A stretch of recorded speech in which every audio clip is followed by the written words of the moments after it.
Hello കൂട്ടുകാരെ, എല്ലാവർക്കും academics PSCയുടെ മറ്റൊരു ക്ലാസ്സിലേക്ക് സ്വാഗതം. നമ്മൾ സെക്രട്ടേറിയറ്റ് അസിസ്റ്റന്റിന്റെ സ്പെഷ്യൽ ടോപ്പിക്കായ പ്രിൻസിപ്പിൾസ് ഓഫ് മാനേജ്മെന്റ് രണ്ടാമത്തെ ക്ലാസ്സാണ് നമ്മൾ ഇന്ന് സ്റ്റാർട്ട് ചെയ്യാൻ പോകുന്നത് കേട്ടോ.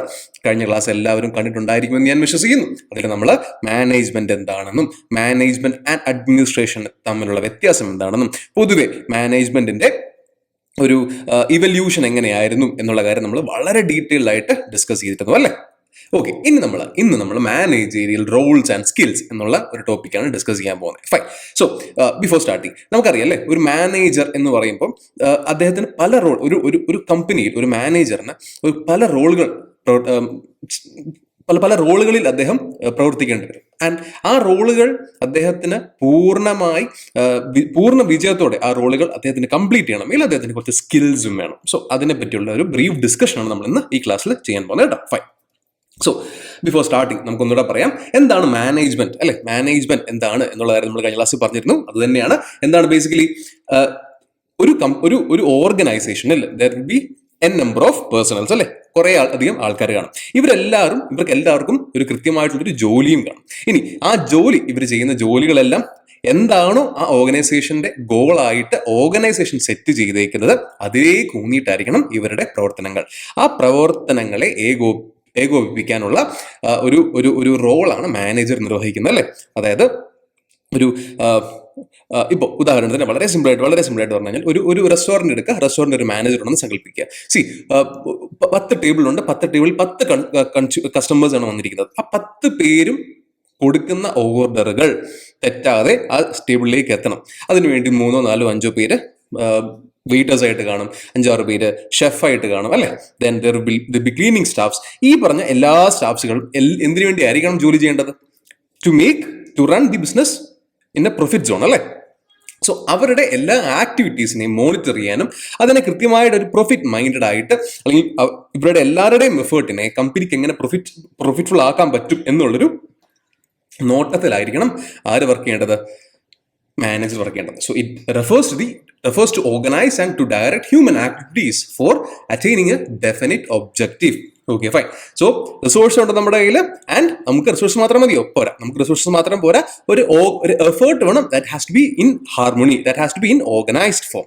അതായത് നമുക്ക് ആവശ്യമായിട്ടുള്ള ഒരു ടാസ്ക് കംപ്ലീറ്റ് ചെയ്യാൻ അല്ലെങ്കിൽ ഒരു പ്രൊജക്ട് കംപ്ലീറ്റ് ചെയ്യാനുള്ള എല്ലാ റിസോഴ്സസും, അതിപ്പോൾ മോണിറ്ററി റിസോഴ്സസ് ആയിക്കോട്ടെ അല്ലെങ്കിൽ പേഴ്സണൽസ് ആയിക്കോട്ടെ, എല്ലാ റിസോഴ്സും നമ്മുടെ കയ്യിലുണ്ട്. എന്നാൽ അത് മാത്രം പോരാ, അത് ഈ പറഞ്ഞ റിസോഴ്സസും അതിനെ കൃത്യമായിട്ടും ജുഡീഷ്യസ്ലി യൂസ് ചെയ്യാൻ സാധിക്കുന്ന തരത്തിലുള്ളൊരു എഫേർട്ടും ഉണ്ടെങ്കിൽ മാത്രമേ നമുക്ക് എവിടേക്ക് എത്താൻ പറ്റത്തുള്ളൂ? മാക്സിമം എഫിഷ്യൻസിയിലേക്ക് എത്തുക. സോ ഏതൊരു ഓർഗനൈസേഷന്റെ ഏറ്റവും ബെസ്റ്റ് ഔട്ട്പുട്ട് കിട്ടുന്നപ്പോഴാണ് then there efficiency is maximum. Okay, efficiency അതായത് low input and maximum output. അത് ഏത് സമയത്താണ് ഒരു ഓർഗനൈസേഷന് സാധിക്കുന്നത്, അപ്പോഴാണ് ആ ഓർഗനൈസേഷൻ അതിന്റെ ബെസ്റ്റ് ഫോമിൽ വർക്ക് ചെയ്യുന്നു എന്ന് നമ്മൾ പറയാൻ സാധിക്കുക. So according to James L. Lundy, management is principally the task of planning, coordinating, motivating and controlling the efforts of others towards a specific objective. അല്ലെ, ഒരു സ്പെസിഫിക് ഒബ്ജക്റ്റീവിലേക്ക് വേണ്ടി കുറേ അധികം ആൾക്കാരുടെ എഫേർട്സിനെ കൃത്യമായിട്ട് പ്ലാൻ ചെയ്ത് കോഓർഡിനേറ്റ് ചെയ്ത് മോട്ടിവേറ്റ് ചെയ്ത് കൺട്രോൾ ചെയ്ത് കൊണ്ടുപോവുക. ഇതിനെയാണ് നമ്മൾ മാനേജ്മെന്റ് എന്ന് പറയുന്നത്. ഇതൊക്കെ നമ്മൾ കഴിഞ്ഞ ക്ലാസ് ഡിസ്കസ് ചെയ്തതാണ്. ജസ്റ്റ് ഒരു ഒന്നുകൂടെ ഡിഫൈൻ ചെയ്ത് അല്ലെങ്കിൽ ഒന്നുകൂടെ മുന്നിലേക്ക് ആ ഒരു ടോപ്പിക് ഒന്നിട്ടു. സോ ദാറ്റ് ഒരു കുറച്ചുകൂടെ ഫ്രഷ് പെർസ്പെക്റ്റീവിൽ നിങ്ങൾക്ക് ഈ കാര്യങ്ങൾ ഒന്നുകൂടെ കേട്ട് പോകാം. Okay, fine. സോ നമുക്കിനി വേണ്ട എന്താണ്?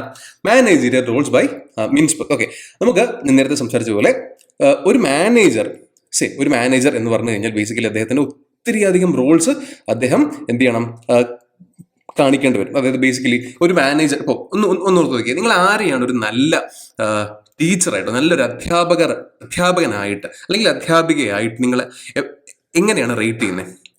ഇപ്പൊ ഉദാഹരണത്തിന് ഒരു ക്ലാസ്സിൽ 30 കുട്ടികളുണ്ട് എങ്കിൽ ആ 30 കുട്ടികളും പാസ്സാകുമ്പോൾ മാത്രമാണോ ആ ഒരു അധ്യാപകൻ ഏറ്റവും നല്ലതാണ്? അതായത് അധ്യാപകന്റെ ജോലി പഠിപ്പിക്കുക എന്നത് മാത്രം എന്നുള്ള രീതിയിലാണോ നിങ്ങൾ അവരെ കാണുന്നത്? അല്ലേ. അവരെ ബേസിക്കലി എന്താണ്, നമുക്ക് നമ്മുടെ ഒരു സെക്കൻഡ് ഹോമാണ് നമ്മൾ പലപ്പോഴും സ്കൂളായിട്ട് കാണുന്നത് അല്ലേ, അല്ലെങ്കിൽ കോളേജായിട്ട് കാണുന്നത്. So they have the responsibility of a parent too, അല്ലെ? ഒരു പേരന്റ് എന്ന നിലയിൽ അവരെ ചിന്തിക്കണം, ഒരു ഫ്രണ്ട് എന്ന നിലയിൽ അവർ നമ്മളെ ഗൈഡ് ചെയ്യണം, അല്ലെ? ദെൻ ടീച്ചർ എന്ന നിലയിൽ കൺസെപ്റ്റ്സ് നമ്മളിലേക്ക് എത്തിക്കണം. ആൻഡ് ഒരു ഒരു ഒരു ഒരു ഗൈഡ് എന്ന രീതിയിൽ, ഒരു മോട്ടിവേറ്റർ എന്ന രീതിയിൽ ആ ടീച്ചർ നമ്മളെ മോട്ടിവേറ്റ് ചെയ്യാൻ പറ്റണം, അല്ലെ? സോ ഒരു ടീച്ചർ, ഒരു അധ്യാപകൻ അല്ലെങ്കിൽ ഒരു അധ്യാപിക എന്ന് പറയുമ്പോൾ ഒരു കേവലം 30 കുട്ടികളെ അല്ലെങ്കിൽ 40 കുട്ടികളെ പഠിപ്പിക്കുക എന്നൊരു ജോലി മാത്രമല്ല ഒരു അധ്യാപകനുള്ളത്, അല്ലെ? അതിൽ കൂടുതൽ, അതിനും അപ്പുറം ഒരു വലിയ ഒരു ഉത്തരവാദിത്തമാണ് ഒരു അധ്യാപകൻ നിർവഹിക്കേണ്ടത്, അല്ലെ?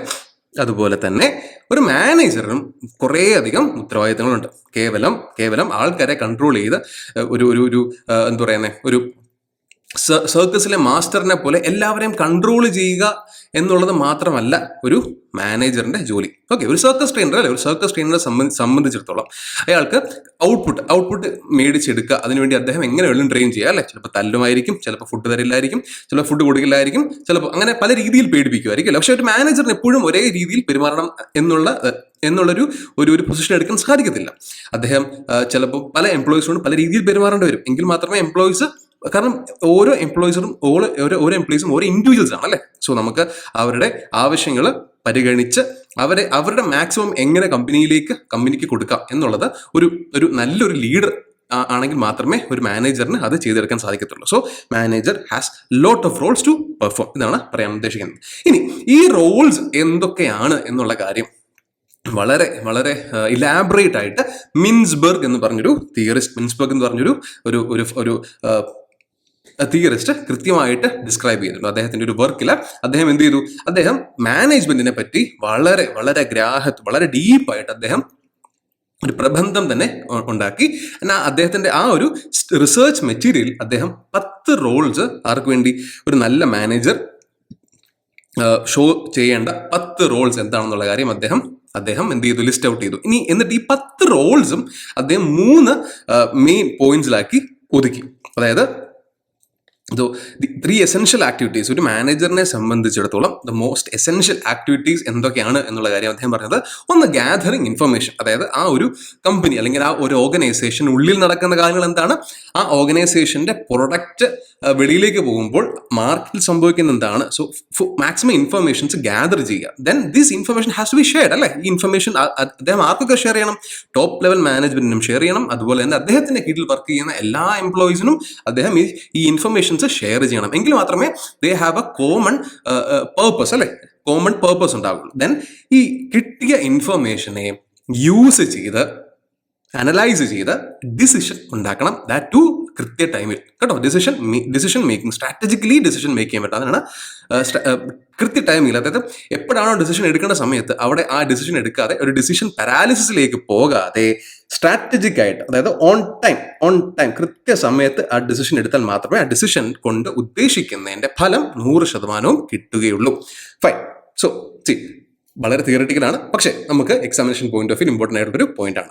ഇനി ഇതാണ് മിൻസ്ബർഗിന്റെ മാനേജർ റോൾ. എന്തൊക്കെയാണ്? ഫസ്റ്റ് വൺ, ഇന്റർപേഴ്സണൽ, അതിന്റെ കീഴിൽ figurehead, leader, liaison. Then comes informational, അതിൽ monitor, disseminator, spokes person.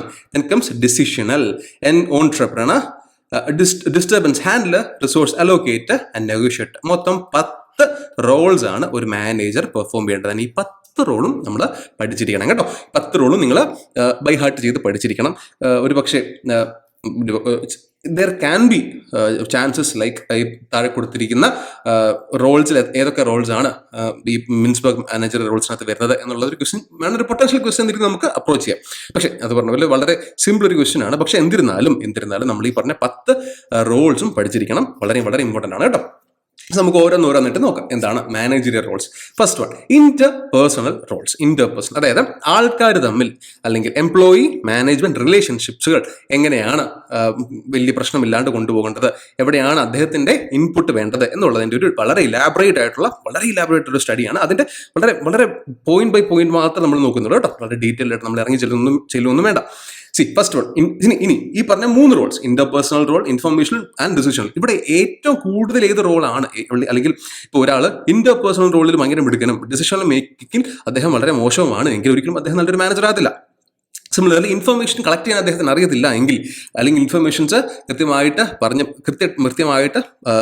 Disseminate ചെയ്യാൻ അദ്ദേഹത്തിന് അറിയത്തില്ല എങ്കിൽ അദ്ദേഹം ഒരിക്കലും നല്ല മാനേജർ ആകത്തില്ല. So a manager has to be best in both all the three characteristics. Okay, അത് ഇന്റർപേഴ്സണൽ ആണെങ്കിലും ശരി, ഇൻഫർമേഷൻ ആണെങ്കിലും ശരി, ഡിസിഷണൽ റോൾസ് ആണെങ്കിലും അദ്ദേഹം he have to be best in all these three roles. Fine. So ഒന്നിനേക്കാൾ വലുതല്ല എന്നുള്ളതാണ് ഞാൻ ഇവിടെ പറയാൻ ഉദ്ദേശിച്ച കാര്യം കേട്ടോ. ഫസ്റ്റ് ഇന്റർപേഴ്സണൽ റോൾ, അതിൽ first one is figure head sorry, ഈ ഒരു ഗോഡ് ഫാദർ ഹെഡ് അല്ലെ, അല്ലെങ്കിൽ we always need figure head. അപ്പോൾ ഫാമിലിയിലാണെങ്കിലും ശരി, ഒരു ടീമിലാണെങ്കിലും ശരി, അതുകൊണ്ടാണ് നമുക്കൊരു ക്യാപ്റ്റൻ ഉള്ളത് അല്ലേ. നമ്മളിപ്പം ഈ ക്ലാസ് കേൾക്കുന്ന പലരും എന്തെങ്കിലും ഒരു ടീം ഇവന്റിൽ പങ്കെടുത്തിട്ടുള്ളതായിരിക്കാം. അതൊരു സ്പോർട്സ് തന്നെ ആകണമെന്നില്ല. ഒരു പക്ഷേ യൂത്ത് ഫെസ്റ്റിവൽ നിങ്ങളൊരു ടീം ഇവന്റിൽ പങ്കെടുത്തിട്ടുണ്ടെങ്കിൽ ആ ടീം ഇവന്റിൽ നിങ്ങൾക്ക് എന്താണ്, നിങ്ങൾക്ക് ഒരു സിംബോളിക് ഹെഡ് കാണും അല്ലെ, സിംബോളിക് ഹെഡ് കാണും. അപ്പോൾ ഒരു പക്ഷേ എന്തെങ്കിലും ക്വരീസ് ഉണ്ടെങ്കിലോ, അല്ലെങ്കിൽ ഇപ്പോൾ സോറി ഓക്കെ, ഒരു സ്പോർട്സ് ടീമിൽ നിങ്ങൾ പങ്കെടുത്തിട്ടുണ്ടെങ്കിൽ നിങ്ങൾക്ക് അറിയാം അല്ലെ, ചിലപ്പോൾ നിങ്ങൾ തന്നെ ഒരു ക്യാപ്റ്റൻ ആയിരുന്നു കാണാം. അല്ലെങ്കിൽ സ്കൂളിൽ സ്റ്റുഡൻസിനെ റെപ്രസെന്റ് ചെയ്ത് നിങ്ങൾക്ക് സ്കൂൾ ലീഡേഴ്സ് ഉണ്ടായിരിക്കും, ക്ലാസ്സിനെ റെപ്രസെന്റ് ചെയ്ത് ക്ലാസ് ലീഡേഴ്സ് ഉണ്ടായിരിക്കും. എന്തിനാണ് ഒരു symbolic head? At the end they are all students അല്ലെ, at the end they are all students and they have equal rights അല്ലെ. പക്ഷെ സ്റ്റിൽ നമ്മളൊരു സിംബോളിക് ഹെഡിനെ ഉൾപ്പെടുന്നത് എന്തിനാന്ന് വെച്ച് കഴിഞ്ഞാൽ, ഒരു ഓർഗനൈസേഷൻ അതിപ്പോൾ എന്ത് പോയിക്കോട്ടെ, എത്ര ചെറുതുമായിക്കോട്ടെ അല്ലെങ്കിൽ എത്ര വലുതുമായിക്കോട്ടെ, ആ ഓർഗനൈസേഷൻ എപ്പോഴും ഒരു ഫിഗർ ഹെഡ് വേണം. അതായത് someone who has to take the responsibility of the colleagues. That is a figure head. അല്ലാതെ ഇവിടെ റൂളർ എന്നൊരു കൺസെപ്റ്റ് അല്ല. അത് ആദ്യം മനസ്സിലാക്കുക. ഒരു ഫിഗർ ഹെഡ് എന്ന് പറയുമ്പോൾ ഒരിക്കലും റൂളർ എന്നുള്ള കൺസെപ്റ്റ് അല്ല, ഒരു ടോപ്പ് ഡൗൺ അപ്രോച്ച് അല്ല. അതായത് ഇപ്പോൾ നമ്മൾ പലപ്പോഴും സിനിമയിൽ കാണുന്ന പോലെ ഒറ്റയ്ക്ക് സേവ് ചെയ്യാൻ പോകുന്ന ഒരാളല്ല മാനേജർ കേട്ടോ. അതായത് സിനിമയിൽ നമ്മളെ ഹീറോസ് 10 പേരെ ഇടിച്ച് ബാക്കിയുള്ള 100 പേരെ രക്ഷിക്കുന്ന പോലത്തെ ഒരു ഹീറോയിക് ഫിഗർ എന്ന രീതിയിലല്ല ഫിഗർ ഹെഡ് ഇവിടെ കാണുന്നത്. പക്ഷെ പകരം എന്താണ്, ഒരു സിംബോളിക് ഹെഡാണ് who has the responsibility of his colleagues. കൂടെ വർക്ക് ചെയ്യുന്ന ആൾക്കാരുടെ എല്ലാം റെസ്പോൺസിബിലിറ്റി ഉണ്ട്. അത് ലൈഫ് ആയിക്കോട്ടെ, അവരുടെ കരിയർ ആയിക്കോട്ടെ, ഇതിനെല്ലാം സെക്യൂരിറ്റി ഉണ്ട്. And he has to perform some ceremonial duties. അതായത് കൃത്യമായിട്ട് ഇവർ ജോലിക്ക് വരുന്നുണ്ടോ, അതായത് കൃത്യമായിട്ട് ഇവർ ടൈം കീപ്പ് ചെയ്യുന്നുണ്ടോ അല്ലെ, കൃത്യമായിട്ട് ഇവർ ലീവുകൾ അപ്ലൈ ചെയ്യുന്നുണ്ടോ, വളരെ ബേസിക് ഉള്ള കാര്യം. അതൊരു വളരെ ഏറ്റവും ചെറിയൊരു ഓർഗനൈസേഷൻ നിങ്ങളൊരു ഫുട്ബോൾ ടീമിന്റെ ക്യാപ്റ്റൻ ആണ്, അല്ലെങ്കിൽ ഒരു ബാസ്കറ്റ്ബോൾ ടീമിന്റെ ക്യാപ്റ്റൻ ആണെന്ന് കരുതുക. നിങ്ങളെ കോച്ച് ഇല്ലാത്ത സമയത്ത് ടീമിന്റെ ഡിസിപ്ലിൻ ആരുടെ ചുമതലയാണ്? കോച്ചുള്ള സമയത്ത് ടീം മെമ്പേഴ്സ് ബിഹേവ് ചെയ്യുന്ന പോലെ തന്നെ ആയിരിക്കണമെന്നില്ല ഒരു കോച്ച് ഇല്ലാത്ത സമയത്ത്. Because at the end of the day you guys all are friends അല്ലെ. ഒരു ടീമിൽ പങ്കെടുക്കുന്ന, ഒരു സ്കൂൾ ടീമിൽ അല്ലെങ്കിൽ ഒരു കോളേജ് ടീമിൽ പങ്കെടുക്കുന്ന എല്ലാവരും തന്നെ ഫ്രണ്ട്സ് ആണ്. ചിലപ്പോൾ ജൂനിയേഴ്സ് സീനിയേഴ്സോ ആണ്, പക്ഷെ at the end of the day you are all friends. So ഒരു ഡിസിപ്ലിൻ കീപ്പ് ചെയ്യേണ്ടതുണ്ട്. സ്പോർട്സിൽ എപ്പോഴും നമ്മളൊരു വലിയൊരു നേട്ടം കൈവരിക്കണമെങ്കിൽ there has to be a discipline അല്ലെ. സോ ആ ഡിസിപ്ലിൻ കീപ്പ് ചെയ്യാൻ വേണ്ടി ഒരു സിംബോളിക് ഹെഡ് കോച്ചുള്ള സമയത്ത് ആരായിട്ട് മാറും? അത് ക്യാപ്റ്റനായിട്ട് മാറും, ടീമിന്റെ ക്യാപ്റ്റനായിട്ട് മാറും. പക്ഷേ ടീമിന്റെ ക്യാപ്റ്റൻ ഒരിക്കലും ഒരു ഡിക്റ്റേറ്ററായിട്ട് മാറുകയും ചെയ്യരുത്. അതായത് അദ്ദേഹത്തിന്റെ വിംസ് ആൻഡ് പ്ലഷേഴ്സിന്റെ ഒപ്പം നിൽക്കുന്ന ഒരു ടീമിനെ സൃഷ്ടിച്ചെടുക്കുക ഒരു ക്യാപ്റ്റന്റെ അതായത് captain has to get the queries, അല്ലെങ്കിൽ എല്ലാവരുടെയും വിഷമങ്ങൾ, ടീമിലുള്ളവരുടെ പ്രശ്നങ്ങളെ മനസ്സിലാക്കുക. ആൻഡ് ദീസ് ഇഷ്യൂസ് ഇയാൾ എന്ത് ചെയ്യണം? അതിന്റെ ടോപ്പ് ലെവലിലേക്ക് എത്തിക്കുക കേട്ടോ, അതിന്റെ ടോപ്പ് ലെവലിലേക്ക് എത്തിക്കുക. So this is what is A figure head. അതായത് ഒരു ടീമിന്റെ ക്യാപ്റ്റൻ എന്ന രീതിയിൽ എത്തിയാൽ മതി കേട്ടോ. Okay, fine. So figure head, okay. Then comes leader. He has to motivate and guide subordinates. See, നമ്മൾ നേരത്തെ ഡിസ്കസ് ചെയ്ത അതേ ടീം തന്നെ എടുത്തു. ഒരു ടീമിൽ അതായത് നമ്മളൊരു ബാസ്കറ്റ്ബോൾ ടീമിലാണ്.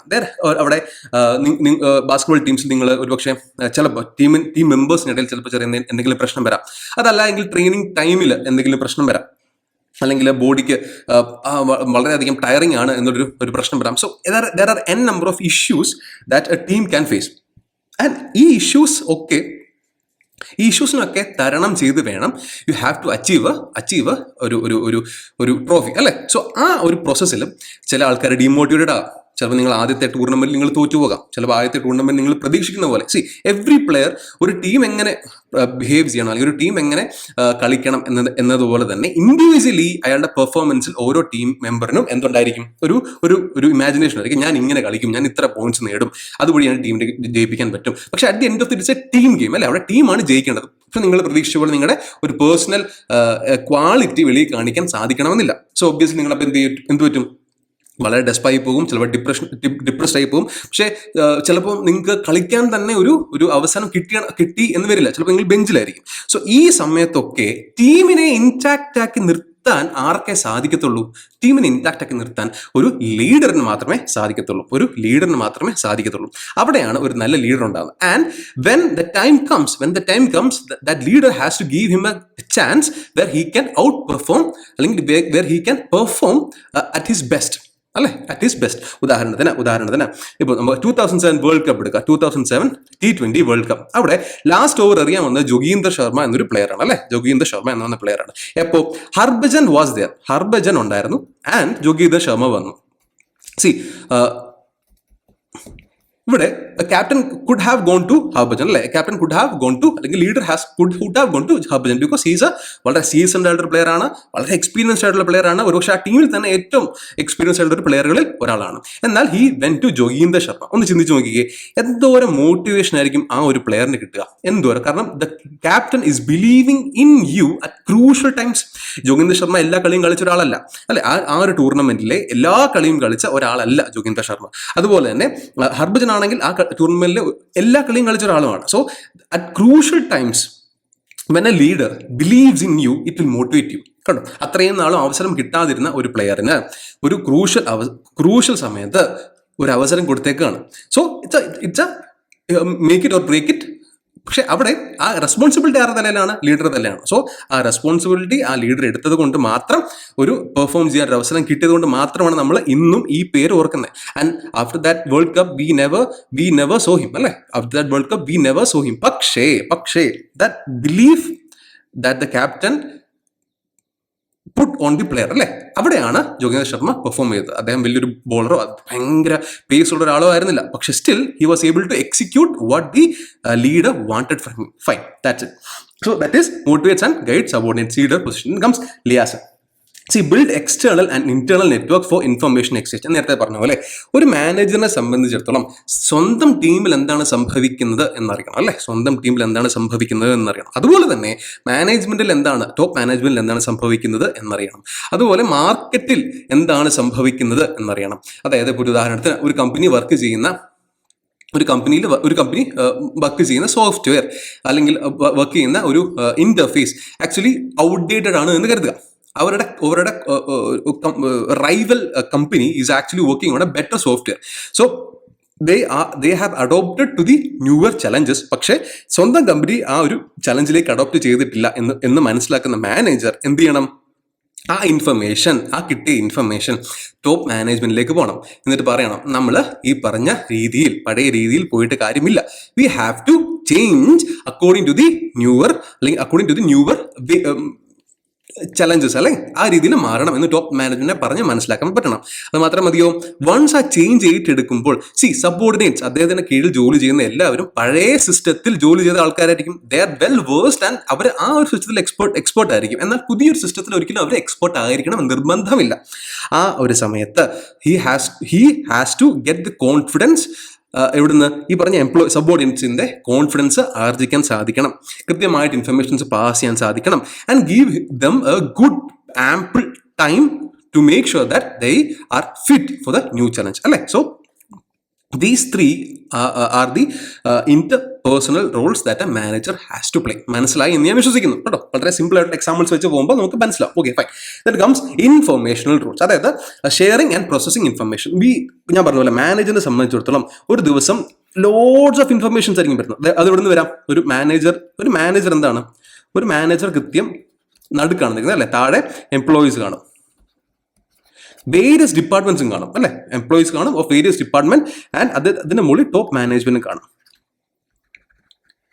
ആൻഡ് ലാറ്ററൽ ആയിട്ട് there will be other managers of the same company, അല്ലെങ്കിൽ ലാറ്ററൽ ആയിട്ട് മറ്റേതെങ്കിലും കമ്പനികളുടെ മാനേജേഴ്സ് കാണും. So he will have a big network, അല്ലെ. ഒരു മാനേജറിനെ സംബന്ധിച്ചിടത്തോളം he will have a big network. So ഈ നെറ്റ്വർക്ക് ഉള്ളതുകൊണ്ടാണ് നിങ്ങൾ പലപ്പോഴും ചിന്തിച്ചിട്ടുണ്ടായിരിക്കും, ഈ പല മാനേജേഴ്സും പലപ്പോഴും രാജ്യത്തിന്റെയും അല്ലെങ്കിൽ ഇന്റർനാഷണൽ പല മീറ്റിംഗിൽ പങ്കെടുക്കാനുള്ള മെയിൻ കാരണം to improve the networks. Okay, to improve the networks means to get more information. Okay, അതായത് മാർക്കറ്റിൽ മാറുന്ന ഏതൊരു കമ്പനി റൺ ചെയ്യുമ്പോഴും അതിന്റെ പ്രൊഡക്റ്റ് വിൽക്കണം, അല്ലെ. At the end of the day the product has to be sold. So ആ ഒരു സമയത്ത് എന്താണ് മാർക്കറ്റിന്റെ ഡിമാൻഡ് എന്ന് മനസ്സിലാകണമെങ്കിൽ ഈ അദ്ദേഹത്തിന് മാർക്കറ്റിനെ മാത്രം മനസ്സിലാക്കിയാൽ പോരാ, നെറ്റ്വർക്കിലുള്ള കൂടെ അതേ പ്രൊഫൈലിൽ വർക്ക് ചെയ്യുന്ന ആൾക്കാർ ഏത് രീതിയിലാണ് വർക്ക് ചെയ്യുന്നത് എന്നുള്ളൊരു ഇൻഫർമേഷൻ കിട്ടണം. വളരെ വളരെ ടയർസം ആയിട്ടുള്ള ജോലിയാണ്, പക്ഷേ it has a kind of big challenges. So ഒരു ഒരു ഒരു ഒരു ഒരു ഗോ ഗെറ്ററിനെ സംബന്ധിച്ചിടത്തോളം മാനേജ്മെന്റ് അല്ലെങ്കിൽ മാനേജിങ് എന്ന് പറഞ്ഞു കഴിഞ്ഞാൽ എപ്പോഴും വളരെ വളരെ ഒരു ഒരു ഒരു മോട്ടിവേറ്റിംഗ് ആയിട്ടൊരു ജോലിയായിരിക്കും. സോ അദ്ദേഹത്തിന് എന്താണ്, so first of all has to monitor അല്ലേ, അദ്ദേഹം has to monitor so that he collects and analyses ഇൻഫർമേഷൻസിനെ ഏതൊക്കെ റൂട്ടിൽ നിന്നും കിട്ടാമോ ആ റൂട്ടിൽ നിന്നെല്ലാം കിട്ടും. സോ ഒരു പക്ഷേ താഴത്തെ കീഴ് ലെവലിൽ നിൽക്കുന്ന ഒരാളുടെ കയ്യിൽ നിന്നായിരിക്കാം ഒരു പക്ഷേ ഈ ഒരു ചേഞ്ച് ഇൻ മാർക്കറ്റ് മനസ്സിലാക്കുന്നത്, അല്ലെങ്കിൽ ടോപ്പ് ലെവൽ മാനേജ്മെന്റിൽ നിന്ന് കിട്ടാം, അല്ലെങ്കിൽ ഞാൻ നേരത്തെ സംസാരിച്ച പോലെ നെറ്റ്വർക്കിംഗ് ഡിഫറെന്റ് ലാറ്ററൽ ലെയർ അല്ലെങ്കിൽ അതേ പ്രൊഫൈലിൽ വർക്ക് ചെയ്യുന്ന ആൾക്കാരിൽ നിന്ന് കിട്ടാം. So there are n number of ways from which he can get informations. So lot of information on ഡേറ്റയും തമ്മിലുള്ള വ്യത്യാസം എന്താണ്? there will be lot of information. അതിനെ കൃത്യമായിട്ട് പ്രോസസ്സ് ചെയ്താൽ മാത്രമാണ് ഡേറ്റയായിട്ട് മാറുന്നത്. There will be wanted informations and information and data. Information and data. ഉദാഹരണം പറഞ്ഞു കഴിഞ്ഞാൽ ഇന്ന് നാളെ KSRTCയുടെ പണിമുടക്കാണ് എന്നുള്ളതാണ് വാർത്ത. അതാണ് ഇൻഫർമേഷൻ. നാളെ KSRTCയുടെ പണിമുടക്കാണ് എന്നുള്ളതാണ് വാർത്ത. ഇനി ആ KSRTC പണിമുടക്ക് കാരണം എത്ര ട്രിപ്പുകൾ മുടങ്ങും എന്നുള്ളതാണ് ഡേറ്റ. മനസ്സിലായോ? അതായത് നാളെ KSRTCയുടെ ഒരു ഭാഗം ജീവനക്കാർ പണിമുടക്കുന്നു എന്നുള്ളത് ഇൻഫർമേഷൻ. ഇനി ഡേറ്റ എന്താണ്? ഏത് ജീവനക്കാരാണ് പണിമുടക്കുന്നത്, അവർ കാരണം എത്ര ട്രിപ്പ് മുടങ്ങാൻ സാധ്യതയുണ്ട്, എത്ര മുടങ്ങും എന്നുള്ളതിന്റെ പ്രോബബിലിറ്റി, ഇതിനെയൊക്കെയാണ് നമ്മൾ ഡേറ്റ എന്ന് പറയുന്നത്. So it is actually data is the processed information. So ഒരു മാനേജറിനെ സംബന്ധിച്ചിടത്തോളം ഇൻഫർമേഷൻസ് ഗ്രാബ് ചെയ്യുക എന്നത് മാത്രമല്ല, he has to have a filter through which he converts the information to data. ഇൻഫർമേഷനെ ഡേറ്റയാക്കി മാറ്റണം, എങ്കിൽ മാത്രമേ എന്ത് ചെയ്യാൻ സാധിക്കത്തുള്ളൂ, അനലൈസ് ചെയ്യാൻ സാധിക്കത്തുള്ളൂ. മനസ്സിലാവുന്നുണ്ടോ? എങ്കിൽ മാത്രമേ അനലൈസ് ചെയ്യാൻ സാധിക്കത്തുള്ളൂ. So he has to collect and analyze the information, then disseminate. ഇനി ഇൻഫർമേഷൻ കിട്ടിയിട്ട് കയ്യിൽ വെച്ചാൽ മാത്രം മതിയോ? പോരാ, he has to share it അല്ലെ. ഇമ്പോർട്ടൻറ്റ് സാധനങ്ങൾ സബോർഡിനേറ്റ് ഷെയർ ചെയ്യണം. ഉദാഹരണത്തിന് കിട്ടുന്ന ഇൻഫർമേഷൻസ് എല്ലാം നമുക്ക് സബോർഡിനേറ്റ് ഷെയർ ചെയ്യേണ്ട കാര്യമുണ്ടോ? ഇല്ല അല്ലെ. ഒരു മാനേജറിനെ സംബന്ധിച്ചിടത്തോളം ഏതൊക്കെ ഇൻഫർമേഷൻസ് ഷെയർ ചെയ്യണം എന്നതിനേക്കാൾ വലിയ ഡ്യൂട്ടി ഏതൊക്കെ ഇൻഫർമേഷൻസ് ഷെയർ ചെയ്യരുത് എന്നുള്ളതാണ്. ഉദാഹരണത്തിന് ടോപ്പ് മാനേജ്മെന്റിന്റെ കയ്യിൽ നിന്നും വരികയാണ്, ഈ കൊല്ലം നമ്മൾ ഇൻക്രിമെന്റ് കൊടുക്കുന്നില്ല എന്നുള്ളൊരു ഇൻഫർമേഷൻ വരികയാണ്.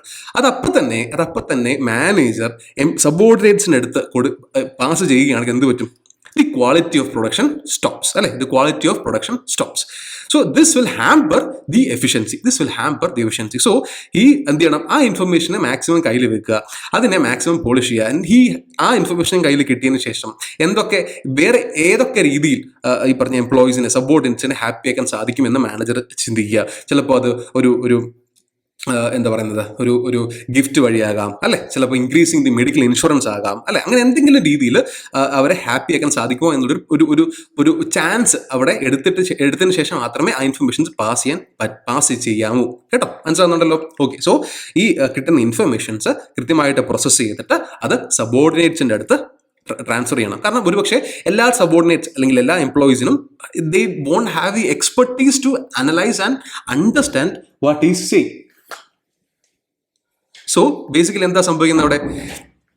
ആ ഇൻഫർമേഷൻ അവർക്ക് ആവശ്യമുള്ള സംഗതികൾ ഏത് രീതിയിൽ അതിനെ ട്രിം ഡൗൺ ചെയ്ത് പറഞ്ഞു കഴിഞ്ഞാൽ അവർക്ക് കൂടുതൽ പ്രയോജനകരമാകും എന്ന് ചിന്തിച്ച് അതിനെ ഫിൽട്ടർ ചെയ്ത് അതിനെ പ്രോസസ്സ് ചെയ്ത് വേണം സബോർഡിനേറ്റ്സിന് പറയാൻ. Fine, good. Then comes a spokes person.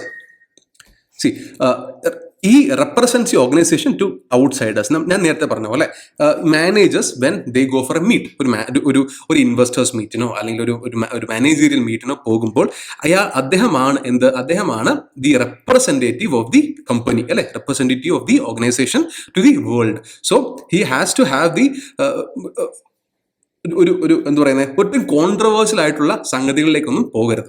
ഉദാഹരണം, വളരെ സിമ്പിൾ ആയിട്ട് ഉദാഹരണം പറയുകയാണെങ്കിൽ, റീസെന്റ് L&Tയുടെ ഒരു ടോപ്പ് ലെവൽ മാനേജ്മെന്റിൽ പെട്ട ഒരാൾ അദ്ദേഹം വന്നിട്ട് പറഞ്ഞു, സാറ്റർഡേ സൺഡേസും വർക്ക് ചെയ്യണം, how long you can stay at your wife എന്നൊരു സ്റ്റേറ്റ്മെന്റും അദ്ദേഹം അദ്ദേഹം എന്ത് ചെയ്തു, അദ്ദേഹം പബ്ലിക് ഡൊമൈനിൽ പറഞ്ഞു അല്ലേ. It was actually casual talk, അദ്ദേഹം കാഷ്വലായിട്ട് സംസാരിച്ചാണ്. പക്ഷെ ഒന്ന് ചിന്തിച്ചു നോക്കി, എത്ര എത്ര മോശം, എത്ര ചിന്തിക്കാതെയാണ് അദ്ദേഹം ആ ഒരു സ്റ്റേറ്റ്മെന്റ് പറഞ്ഞത്. He should have the Audacity അല്ലെ. അദ്ദേഹം ചിന്തിക്കേണ്ടത് he is the representative of A company. L&T എന്ന് പറഞ്ഞ ഒരു കമ്പനിയുടെ റെപ്രസെന്റേറ്റീവ് ആണ് അദ്ദേഹം.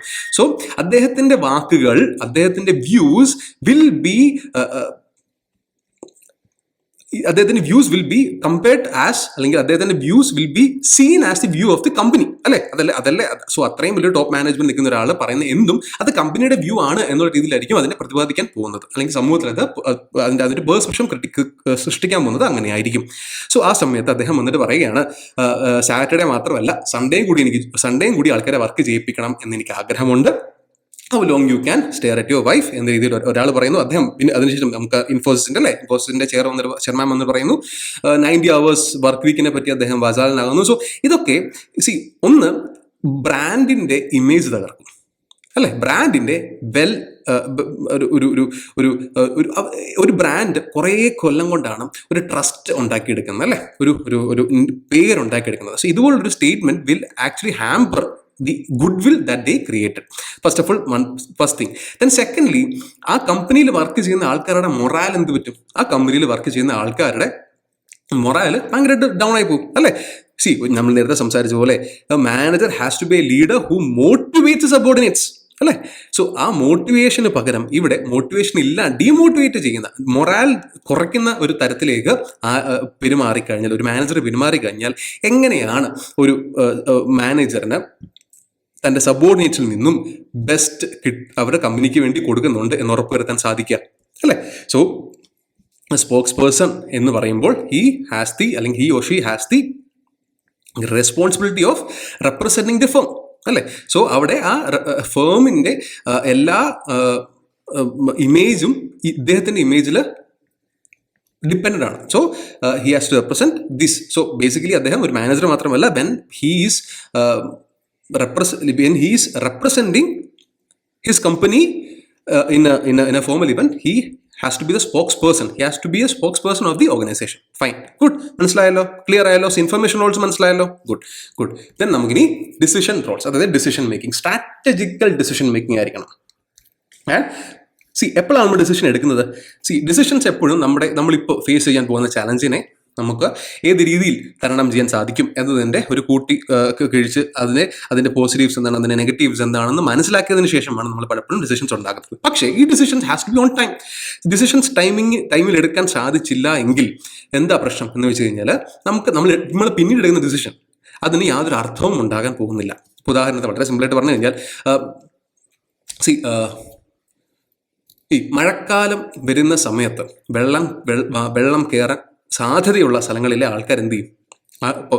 ഇപ്പോൾ ആലപ്പുഴ ഭാഗത്തൊക്കെ ആണെങ്കിൽ, അല്ലെങ്കിൽ കണ്ടത്തിന് സൈഡിൽ താമസിക്കുന്നവരാണെങ്കിൽ എന്ത് ചെയ്യും? അവർ അവരുടെ വീട്ടിനകത്തുള്ള ഇലക്ട്രോണിക്സ് ഐറ്റംസ് ഒക്കെ എന്ത് ചെയ്യും? പയ്യെ സേഫ് ആയിട്ട് സ്ഥലത്തേക്ക് മാറ്റാൻ പറ്റുമോ എന്ന് ചിന്തിക്കും അല്ലേ. അതുപോലെ തന്നെ സ്കൂളിൽ പോകുന്ന കുട്ടികളുണ്ട് എങ്കിൽ അവരെ വെള്ളം കയറാത്ത അല്ലെങ്കിൽ പ്രായമായ രോഗാവസ്ഥയിൽ കിടക്കുന്ന വൃദ്ധരുണ്ട് എങ്കിൽ അവരെ കൃത്യമായിട്ട് അവർക്ക് സേഫ് ആയിട്ടൊരു സ്ഥലത്തിലേക്ക് തൽക്കാലത്തേക്ക് മാറ്റി നിർത്തും അല്ലേ. ഇവിടെയാണ് നമ്മളൊരു ടൈമിങ്ങിനെ പറ്റി ചിന്തിക്കേണ്ടത്. മഴ പെയ്തിട്ടാണ് അല്ലെങ്കിൽ വെള്ളം കയറി മുറ്റത്തെത്തുമ്പോഴാണ് നമ്മൾ ഇതിനെപ്പറ്റി ചിന്തിക്കുന്നതെങ്കിൽ we will have very less time to execute a decision അല്ലേ. മഴക്കാലത്തിന് മുമ്പ് നിങ്ങൾ ശ്രദ്ധിച്ചാൽ അറിയാം, പഴയ വീടുകളിലായിക്കോട്ടെ, അല്ലെങ്കിൽ ഉറുമ്പുകൾ ഭക്ഷണം കൃത്യമായിട്ട് അവരുടെ താമസ സ്ഥലത്ത് ശേഖരിച്ച് വെക്കും. എന്തിനു വേണ്ടിയാണ്? മഴക്കാലത്ത് അവര് പട്ടിണി കിടക്കാതിരിക്കാൻ വേണ്ടി. നമ്മൾ ആററിവുള്ള വലിയ മനുഷ്യരാണ്, അല്ലെങ്കിൽ ആററിവുള്ള ജീവികളാണ് മനുഷ്യരെന്ന് പറയുമ്പോൾ പോലും അവർ ചിന്തിക്കുന്ന രീതിയിൽ നമ്മൾ ചിന്തിച്ചിരുന്നു എങ്കിൽ പലപ്പോഴും നമ്മുടെ അടുത്ത പല ഡിസിഷൻസും ടൈമിങ്ങിൽ എടുക്കാൻ പറ്റുമായിരുന്നു. Decisions can go either good or bad കേട്ടോ. there is another school of thought that there is no wrong decisions. There are only events, good events or bad events succeeding a decision. Okay, ഒരു decision എടുക്കുക എന്നത് എടുത്തു കഴിഞ്ഞതിന് ശേഷം അതിൽ സംഭവിക്കാൻ പോകുന്ന ഇവന്റുകൾ ചിലപ്പോൾ നല്ലതോ ചീത്തയാകാം. So every decision is good decision എന്ന് ചിന്തിക്കുക. ആൻഡ് ബിക്കോസ് ടൈംലി ഡിസിഷൻ എടുക്കാൻ സാധിക്കണം. അത് മാനേജറിനെ സംബന്ധിച്ചിടത്തോളം മാത്രമല്ല, ഒരു ഇൻഡിവിജ്വലിനെ സംബന്ധിച്ചിടത്തോളം പോലും ഡിസിഷൻസ് എടുക്കാൻ സാധിക്കണം, that to be in given time, അല്ലെ, ഒരു കൃത്യ സമയത്ത് എടുക്കാൻ സാധിക്കണം. സോ ഫസ്റ്റ് വൺ, ഒരു ഓൺട്രപ്രണർ എന്ന രീതിയിൽ ഒരു മാനേജർ ചിന്തിക്കണം. എന്താണ് ഓൺട്രപ്രണർ എന്ന് വെച്ചാൽ ബേസിക്കലി ഒരു ബിസിനസ് തുടങ്ങിയ ഒരാൾ എന്നാണ് കേട്ടോ. അല്ലെങ്കിൽ സ്വന്തമായിട്ട് ബിസിനസ് തുടങ്ങുന്ന ഒരാൾ എങ്ങനെ ചിന്തിക്കുന്നു, എന്തൊക്കെ ഇന്നോവേഷൻസ് കൊണ്ടുവരാൻ അദ്ദേഹം ചിന്തിക്കുന്നു, എന്തൊക്കെ ചേഞ്ച് കൊണ്ടുവരാൻ അദ്ദേഹം ചിന്തിക്കുന്നു, ഈ രീതിയിൽ വേണം ഒരു മാനേജർ ചിന്തിക്കാൻ. So manager should have A entrepreneur thought perspective. ഒരു ഓൺട്രപ്രണർ എങ്ങനെ കാര്യങ്ങളെ വീക്ഷിക്കും, തൻ്റെ കമ്പനി, താൻ ജോലി ചെയ്യുന്ന കമ്പനി എന്ന രീതിയിലല്ല, അത് തൻ്റെ കമ്പനിയാണ് എങ്കിൽ താൻ എന്തൊക്കെ സ്റ്റെപ്സ് ആണ് ഈ ഒരു അവസരത്തിൽ എടുക്കുക, അത് തന്നെ എനിക്ക് ഈ അവസരത്തിൽ എടുക്കണം എന്ന രീതിയിൽ വേണം അദ്ദേഹം ചിന്തിക്കാൻ. അത് അല്ലാതെ എനിക്ക് എൻ്റെ ശമ്പളം കിട്ടിയാൽ മതി, മാസം 2-ാം തീയതി അല്ലെങ്കിൽ 1-ാം തീയതി അല്ലെങ്കിൽ 28-ാം തീയതി എൻ്റെ ശമ്പളം എനിക്ക് കിട്ടിയാൽ മതി, ബാക്കി എന്തോ ആയിക്കോട്ടെ എന്ന രീതിയിൽ ചിന്തിച്ചു കഴിഞ്ഞാൽ we will not be committed to our job, we will not be loyal to our role, we will not be responsible to the subordinates to, അല്ലെ, തന്നെ വിശ്വസിച്ച് ഞാൻ എന്ന മാനേജറിനെ വിശ്വസിച്ച് there is a team performing, അല്ലെ, ടീം പെർഫോമിങ്. സോ അവർ കാണിക്കുന്ന ലോയൽറ്റി, അവർ കാണിക്കുന്ന കമ്മിറ്റ്മെന്റ് എനിക്കില്ല എങ്കിൽ ഒബ്വിയസ്ലി താഴെയുള്ള ആൾക്കാരും അത് മനസ്സിലാക്കി they will also perform in, അവരുടെ ബെസ്റ്റ് കൊടുക്കാതെ അവർ പെർഫോം ചെയ്യും, അല്ലെ, ഇതല്ല സത്യം. ഫൈൻ. ഡിസ്റ്റർബൻസ് ഹാൻഡിലർ വളരെ വളരെ ഇമ്പോർട്ടൻ്റ് ആയിട്ടുള്ള റോളാണ്. കോൺഫ്ലിക്റ്റിനെ എങ്ങനെ നമ്മൾ സോൾവ് ചെയ്യും? നമ്മൾ ഈ ഫസ്റ്റ് മൊഡ്യൂളിനകത്ത്, അതായത് പ്രിൻസിപ്പിൾസ് ഓഫ് അഡ്മിനിസ്ട്രേഷൻ, നമ്മൾ MP ഫോളെ എന്ന് പറഞ്ഞൊരു ഒരു തിങ്കറിനെ പറ്റി പഠിക്കും.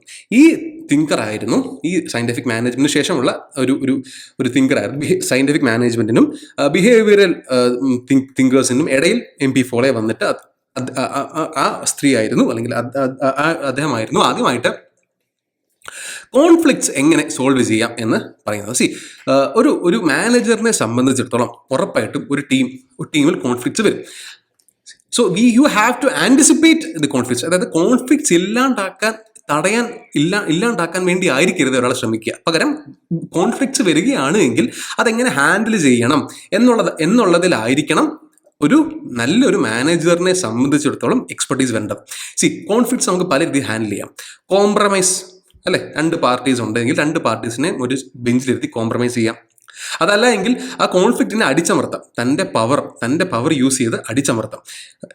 പക്ഷെ അങ്ങനെ അടിച്ചമർത്തിയാൽ എന്താ പ്രശ്നം എന്ന് വെച്ച് കഴിഞ്ഞാൽ ആ കോൺഫ്ലിക്റ്റ് പിന്നെ എപ്പോഴെങ്കിലും വീണ്ടും അതൊരു വിള്ളലേക്ക് കിടക്കും, അത് വീണ്ടും എപ്പോഴെങ്കിലും പൊങ്ങി വരും, അത് വലിയൊരു പ്രശ്നമായിട്ട് മാറും, വീണ്ടും അതൊരു വലിയ പ്രശ്നമായിട്ട് മാറും. അതായത് അതിന് എന്നേക്കുമായിട്ട് സൊല്യൂഷൻ കിട്ടിയിട്ടില്ല എന്നുള്ളതാണ് അതിനർത്ഥം.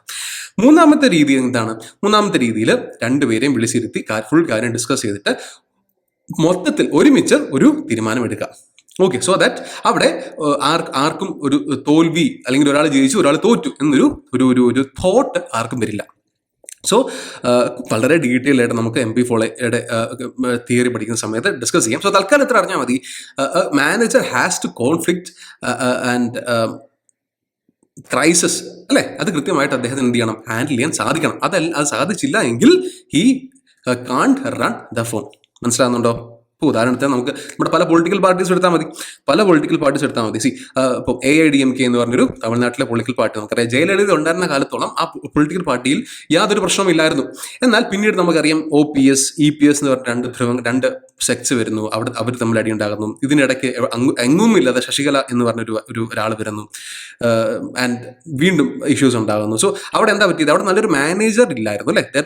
ഒരു good manager was absent, a good leader was absent to resolve the conflict. അതുകൊണ്ടാണ് അവർ വലിയൊരു AIDMKയുടെ ചരിത്രത്തിലെ ഏറ്റവും വലിയ സെറ്റ് ബാക്കിലൂടെ അവർ ഇപ്പോൾ കടന്നു പോകുന്നത്.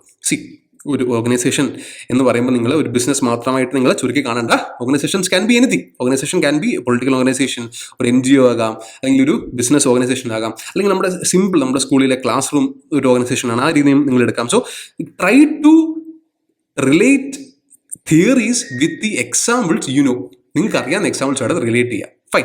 Then comes resource allocate decides on distribution of resources. അതായത് ഒരു എംപ്ലോയിയുടെ ഇൻക്രിമെന്റ്, അതല്ലെങ്കിൽ ഈ പറഞ്ഞ എക്സ്ട്രാ ആക്ടിവിറ്റീസ്, അല്ലെ, എക്സ്ട്രാ ആക്ടിവിറ്റീസിന് വേണ്ടി ചിലപ്പം ഒരു ഫണ്ട് കാണും. അതായത് ഇപ്പം ഒരു ടീം ലഞ്ചിന് വേണ്ടി, ഒരു ടീം മീറ്റിങ്ങിന് വേണ്ടി, ഒരു ടീം ട്രിപ്പിന് വേണ്ടിയൊക്കെ ഒരു ഫണ്ട് കാണും. ആ ഫണ്ട് എല്ലാം കൃത്യമായിട്ട് അലോക്കേറ്റ് ചെയ്യുക, അതൊക്കെ എക്സിക്യൂട്ട് ചെയ്യുക എന്നുള്ളത് ഒരു മാനേജറിനെ സംബന്ധിച്ചിടത്തോളം ഒരു ടീം എന്ന നിലയിൽ ഒരു ഓർഗനൈസേഷനെ കൊണ്ടുപോകാൻ വളരെ ഇമ്പോർട്ടൻ്റ് ആണ്. Then comes negotiate engages in negotiation within and outside the organization.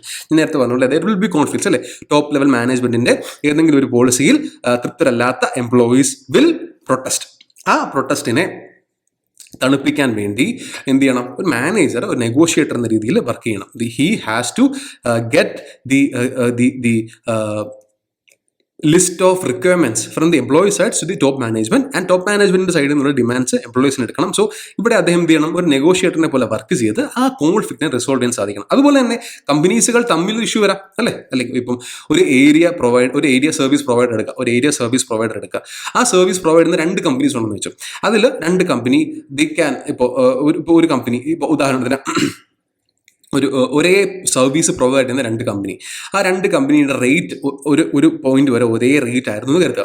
പെട്ടെന്ന് ഒരു ദിവസം ഒരാൾ റേറ്റ് കുറച്ച് കഴിഞ്ഞാൽ അവിടെ എന്ത് പറ്റും, അവിടെ ഒരു കോമ്പറ്റീഷൻ ഒട്ടും നല്ലതല്ലാത്തൊരു അവസ്ഥയിലേക്ക് എത്തും അല്ലേ. So he can approach that company and എന്താ പറയുക, ഒരു കൃത്യമായിട്ടൊരു ഒരു സംസാരത്തിലെത്തി ഒരു സിമിലർ റേറ്റിൽ ഫിക്സ് ചെയ്ത് they can continue because they have A fair share of market. ഇപ്പോൾ വളരെ ഉദാഹരണം പറഞ്ഞു കഴിഞ്ഞാൽ അങ്കമാലി ഡയറീസ് എന്ന സിനിമ കണ്ടിട്ടുണ്ട് എങ്കിൽ അതിൽ പെപ്പയുടെ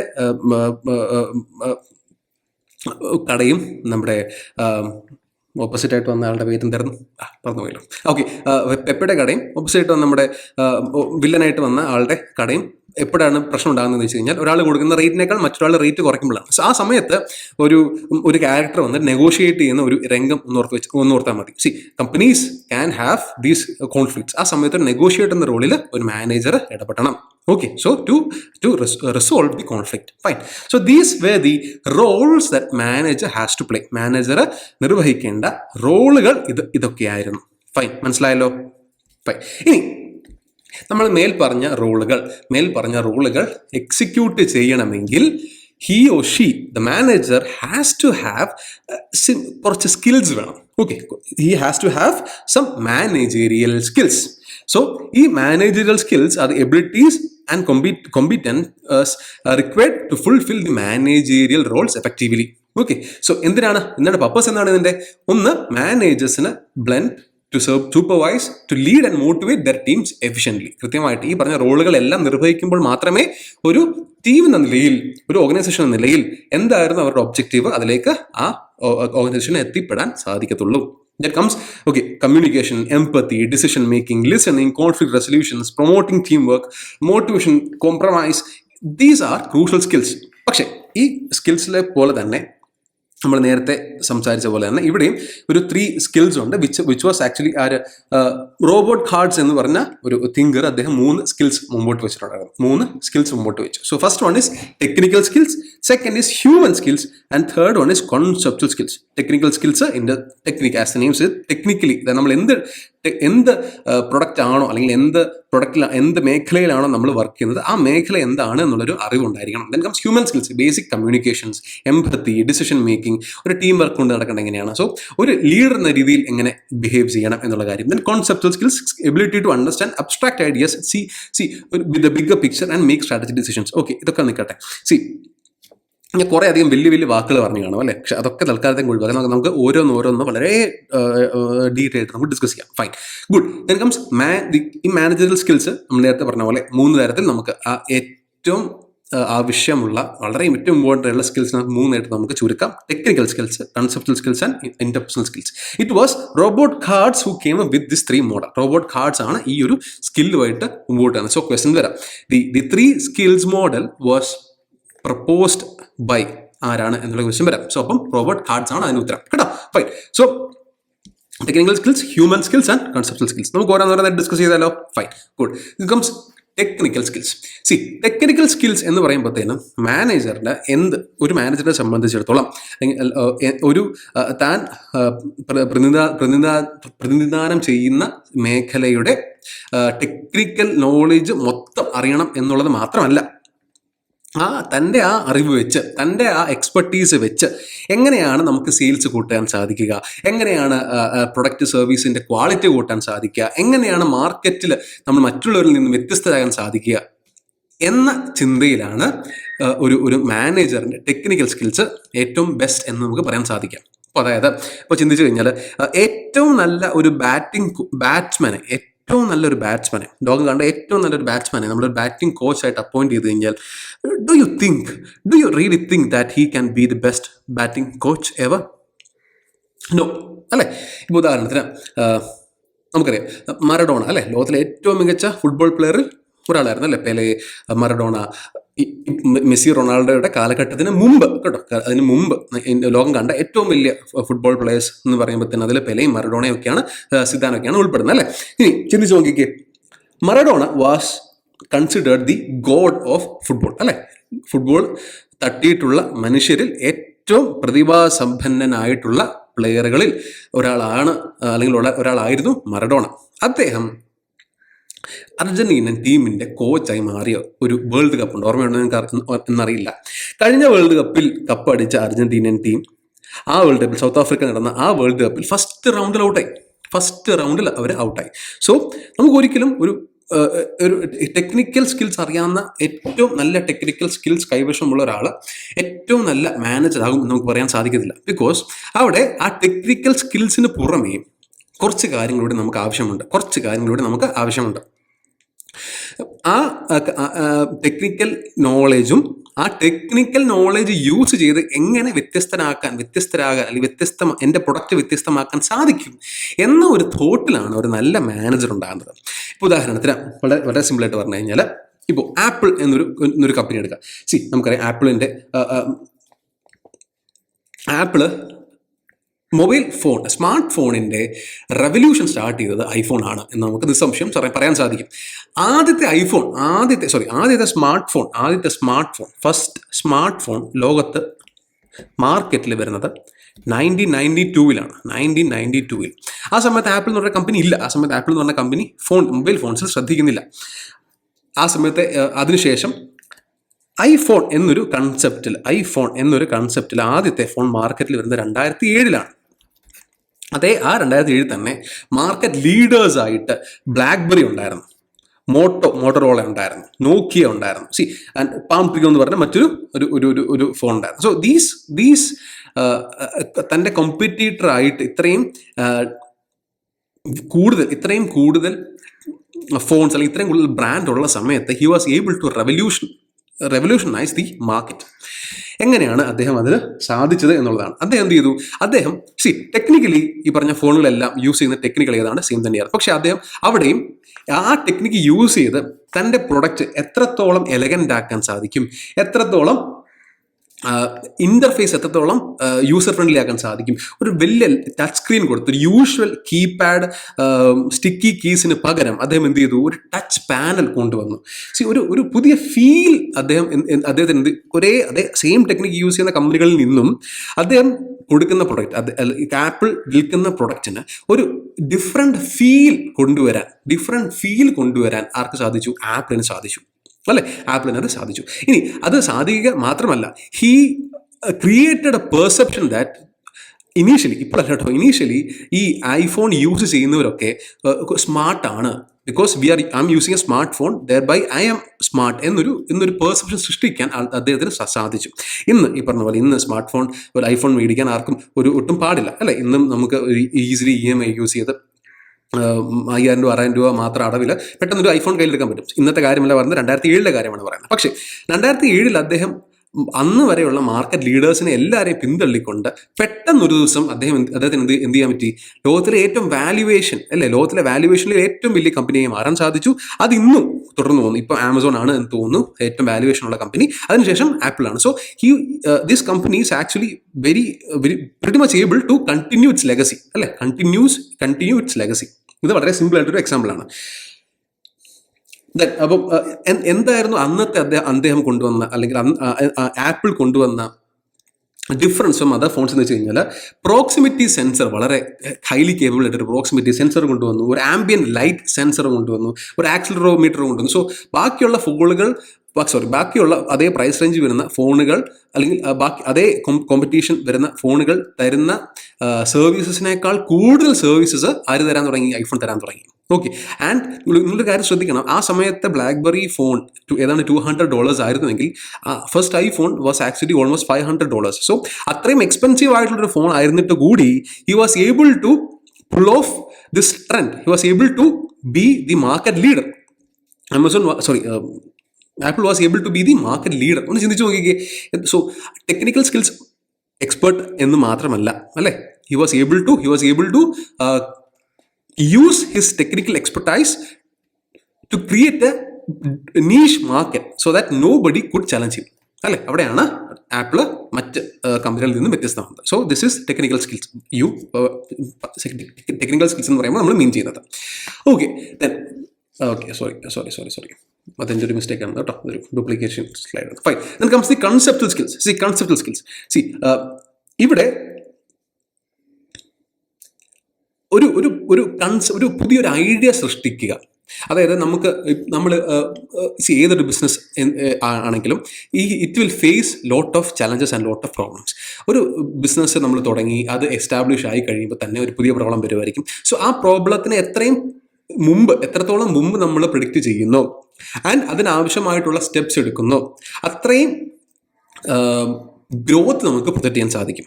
so this involves the skill of manager to press not at all in terms of knowledge but also in the ability to for abstract thinking and formulating ideas. കൃത്യമായിട്ട് വരാൻ സാധ്യതയുള്ള പ്രശ്നങ്ങളെ മുൻകൂട്ടി കാണുകയും അതിനെ തരണം ചെയ്യാനുള്ള ഐഡിയാസ് ഉണ്ടാക്കിയെടുക്കുകയും വേണം. So the manager is able to see the entire concept, analyze, diagnose a problem and find creative solutions. So ഒരു പ്രോബ്ലത്തെ മനസ്സിലാക്കി അതിൻ്റെ എല്ലാ ഡയമെൻഷനിൽ നിന്നും അതിനെ ചിന്തിച്ച് ഏറ്റവും ബെസ്റ്റ് സൊല്യൂഷനിലേക്ക് എത്താൻ സാധിക്കണം. ഇവിടെയാണ് ഒരു മാനേജറിനെ നമുക്ക് വരാൻ പോകുന്ന ഹേർഡിൽസിനെ അല്ലെങ്കിൽ ബിസിനസ് എന്ന രീതിയിൽ അത് ഫേസ് ചെയ്യാൻ പോകുന്ന പ്രശ്നങ്ങളെല്ലാം കൃത്യമായിട്ട് ഡോഡ്ജ് ചെയ്ത് മുമ്പോട്ട് പോകാൻ സാധിക്കത്തുള്ളൂ. ഓക്കെ, അല്ലെങ്കിൽ എന്ത് പറ്റും? ആ പ്രശ്നത്തിൽ തട്ടി ആ ബിസിനസ് തകരും.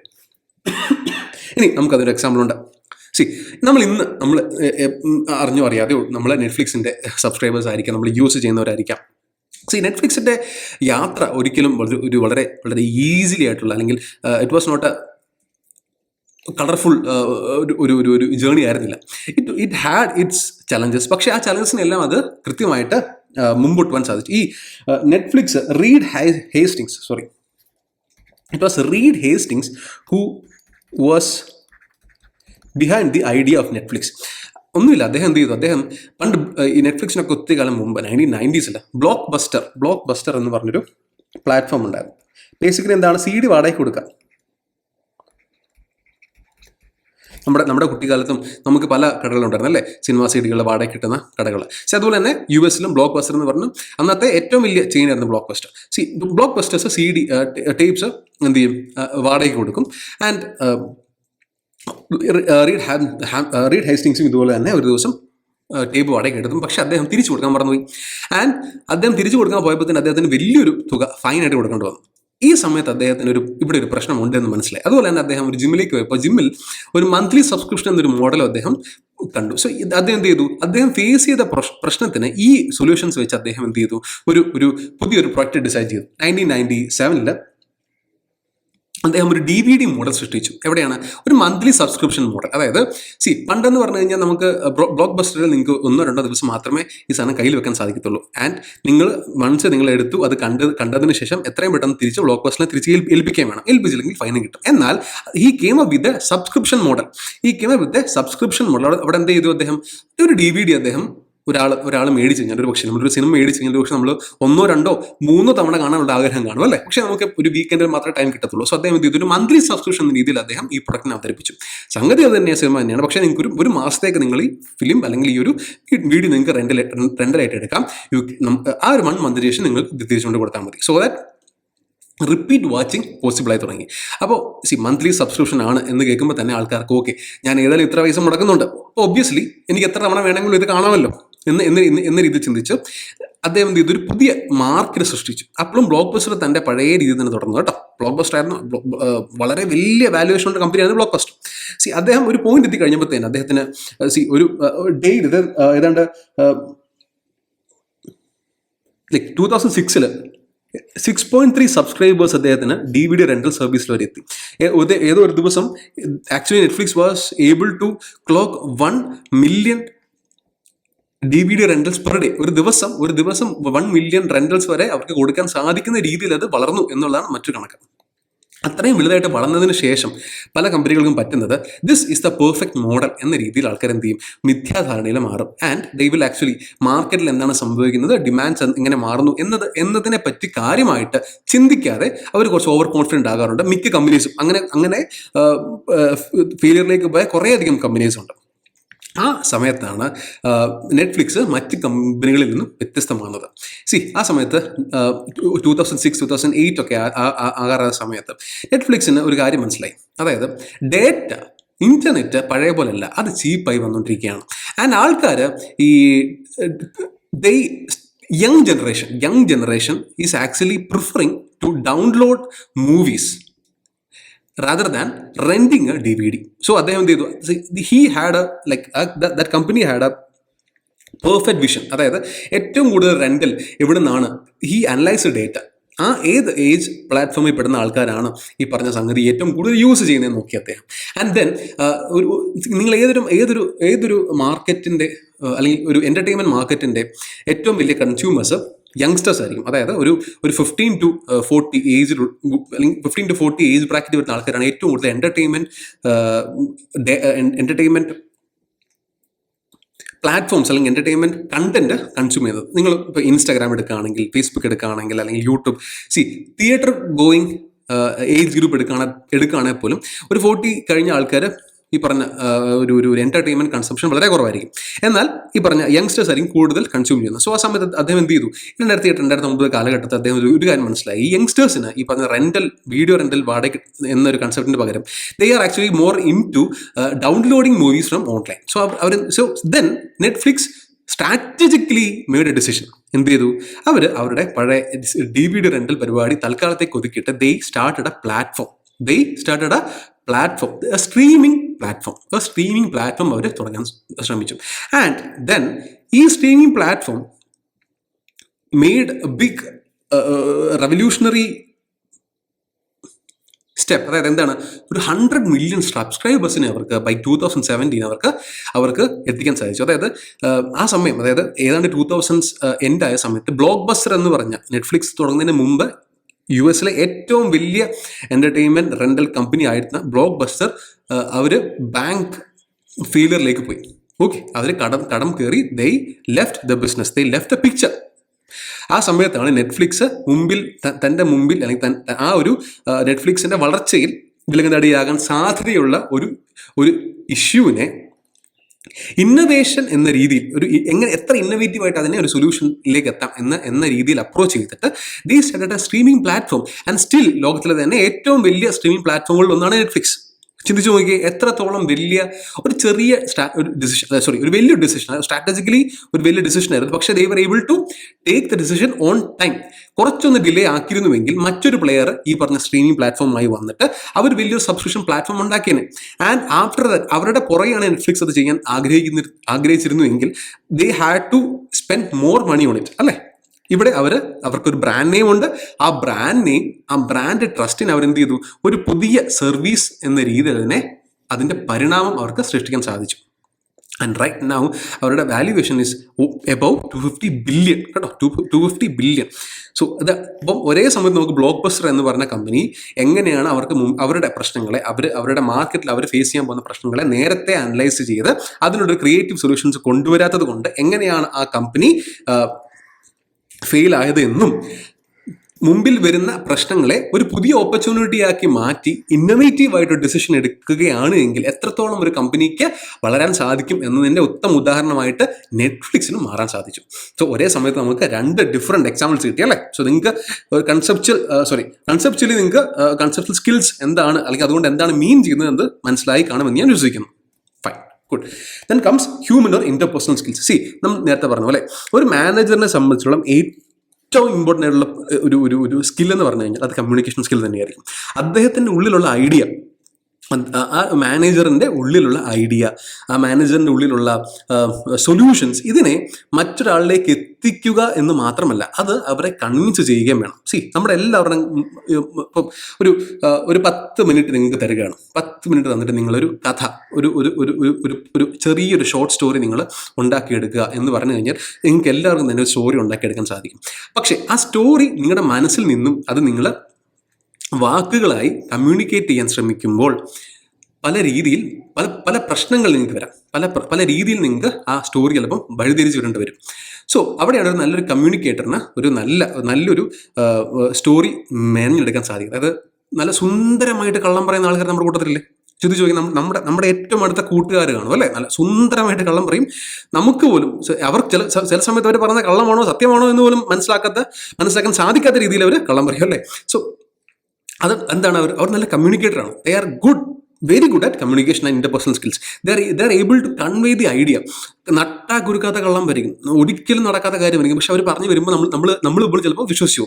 അവിടെയാണ് നല്ലൊരു കമ്മ്യൂണിക്കേഷൻ എങ്ങനെയാണ് മാനേജറിന് ഹെൽപ്ഫുൾ ആവുന്നതെന്ന് മനസ്സിലാക്കുന്നത്. കാരണം ചിലപ്പോൾ ഒരു വലിയ ടെൻസ്ഡ് ആയിട്ട് സിറ്റുവേഷൻ ആയിരിക്കാം. ആ ടെൻസ്ഡ് ആയ സിറ്റുവേഷനെ അല്ലെങ്കിൽ ഒരു വലിയൊരു സെക്യൂരിറ്റി ലാപ്സ് സംഭവിക്കാം. ആ സമയത്ത് എങ്ങനെ കൈകാര്യം ചെയ്യുന്നു, ആൾക്കാരുടെ കോൺഫിഡൻസ് എങ്ങനെയാണ്, വളരെ സിമ്പിളായിട്ട് നമുക്ക് പറഞ്ഞു കഴിഞ്ഞാൽ ഒരു പറ്റം ആൾക്കാരുടെ കോൺഫിഡൻസ് നേടിയെടുക്കണമെങ്കിൽ you have to be a good orator. EMS എന്ന് പറഞ്ഞ ഒരു മുഖ്യമന്ത്രി നമുക്കുണ്ടായിരുന്നു അല്ലേ. അദ്ദേഹത്തിന് വിക്ക് ഉണ്ടായിരുന്നു. ബട്ട് സ്റ്റിൽ ആൾക്കാർ ഒരു മണിക്കൂറോളം വെയിറ്റ് ചെയ്യുമായിരുന്നു EMSന്റെ പ്രഭാഷണം കേൾക്കാൻ വേണ്ടി.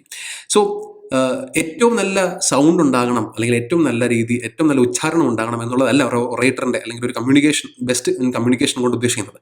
താൻ എന്താണോ പറയാൻ ഉദ്ദേശിക്കുന്നത്, തൻ്റെ മനസ്സിലുള്ള ഐഡിയ അതെങ്ങനെയാണോ എത്രത്തോളം ഈസിലി മറ്റ് കേൾവിക്കാരിലേക്ക് എത്തിക്കാൻ സാധിക്കുന്നു എന്നിടത്താണ് നല്ലൊരു നല്ലൊരു കമ്മ്യൂണിക്കേറ്റർ ഉണ്ടാകുന്നത്. Fine. So this is what is human or interpersonal skill means.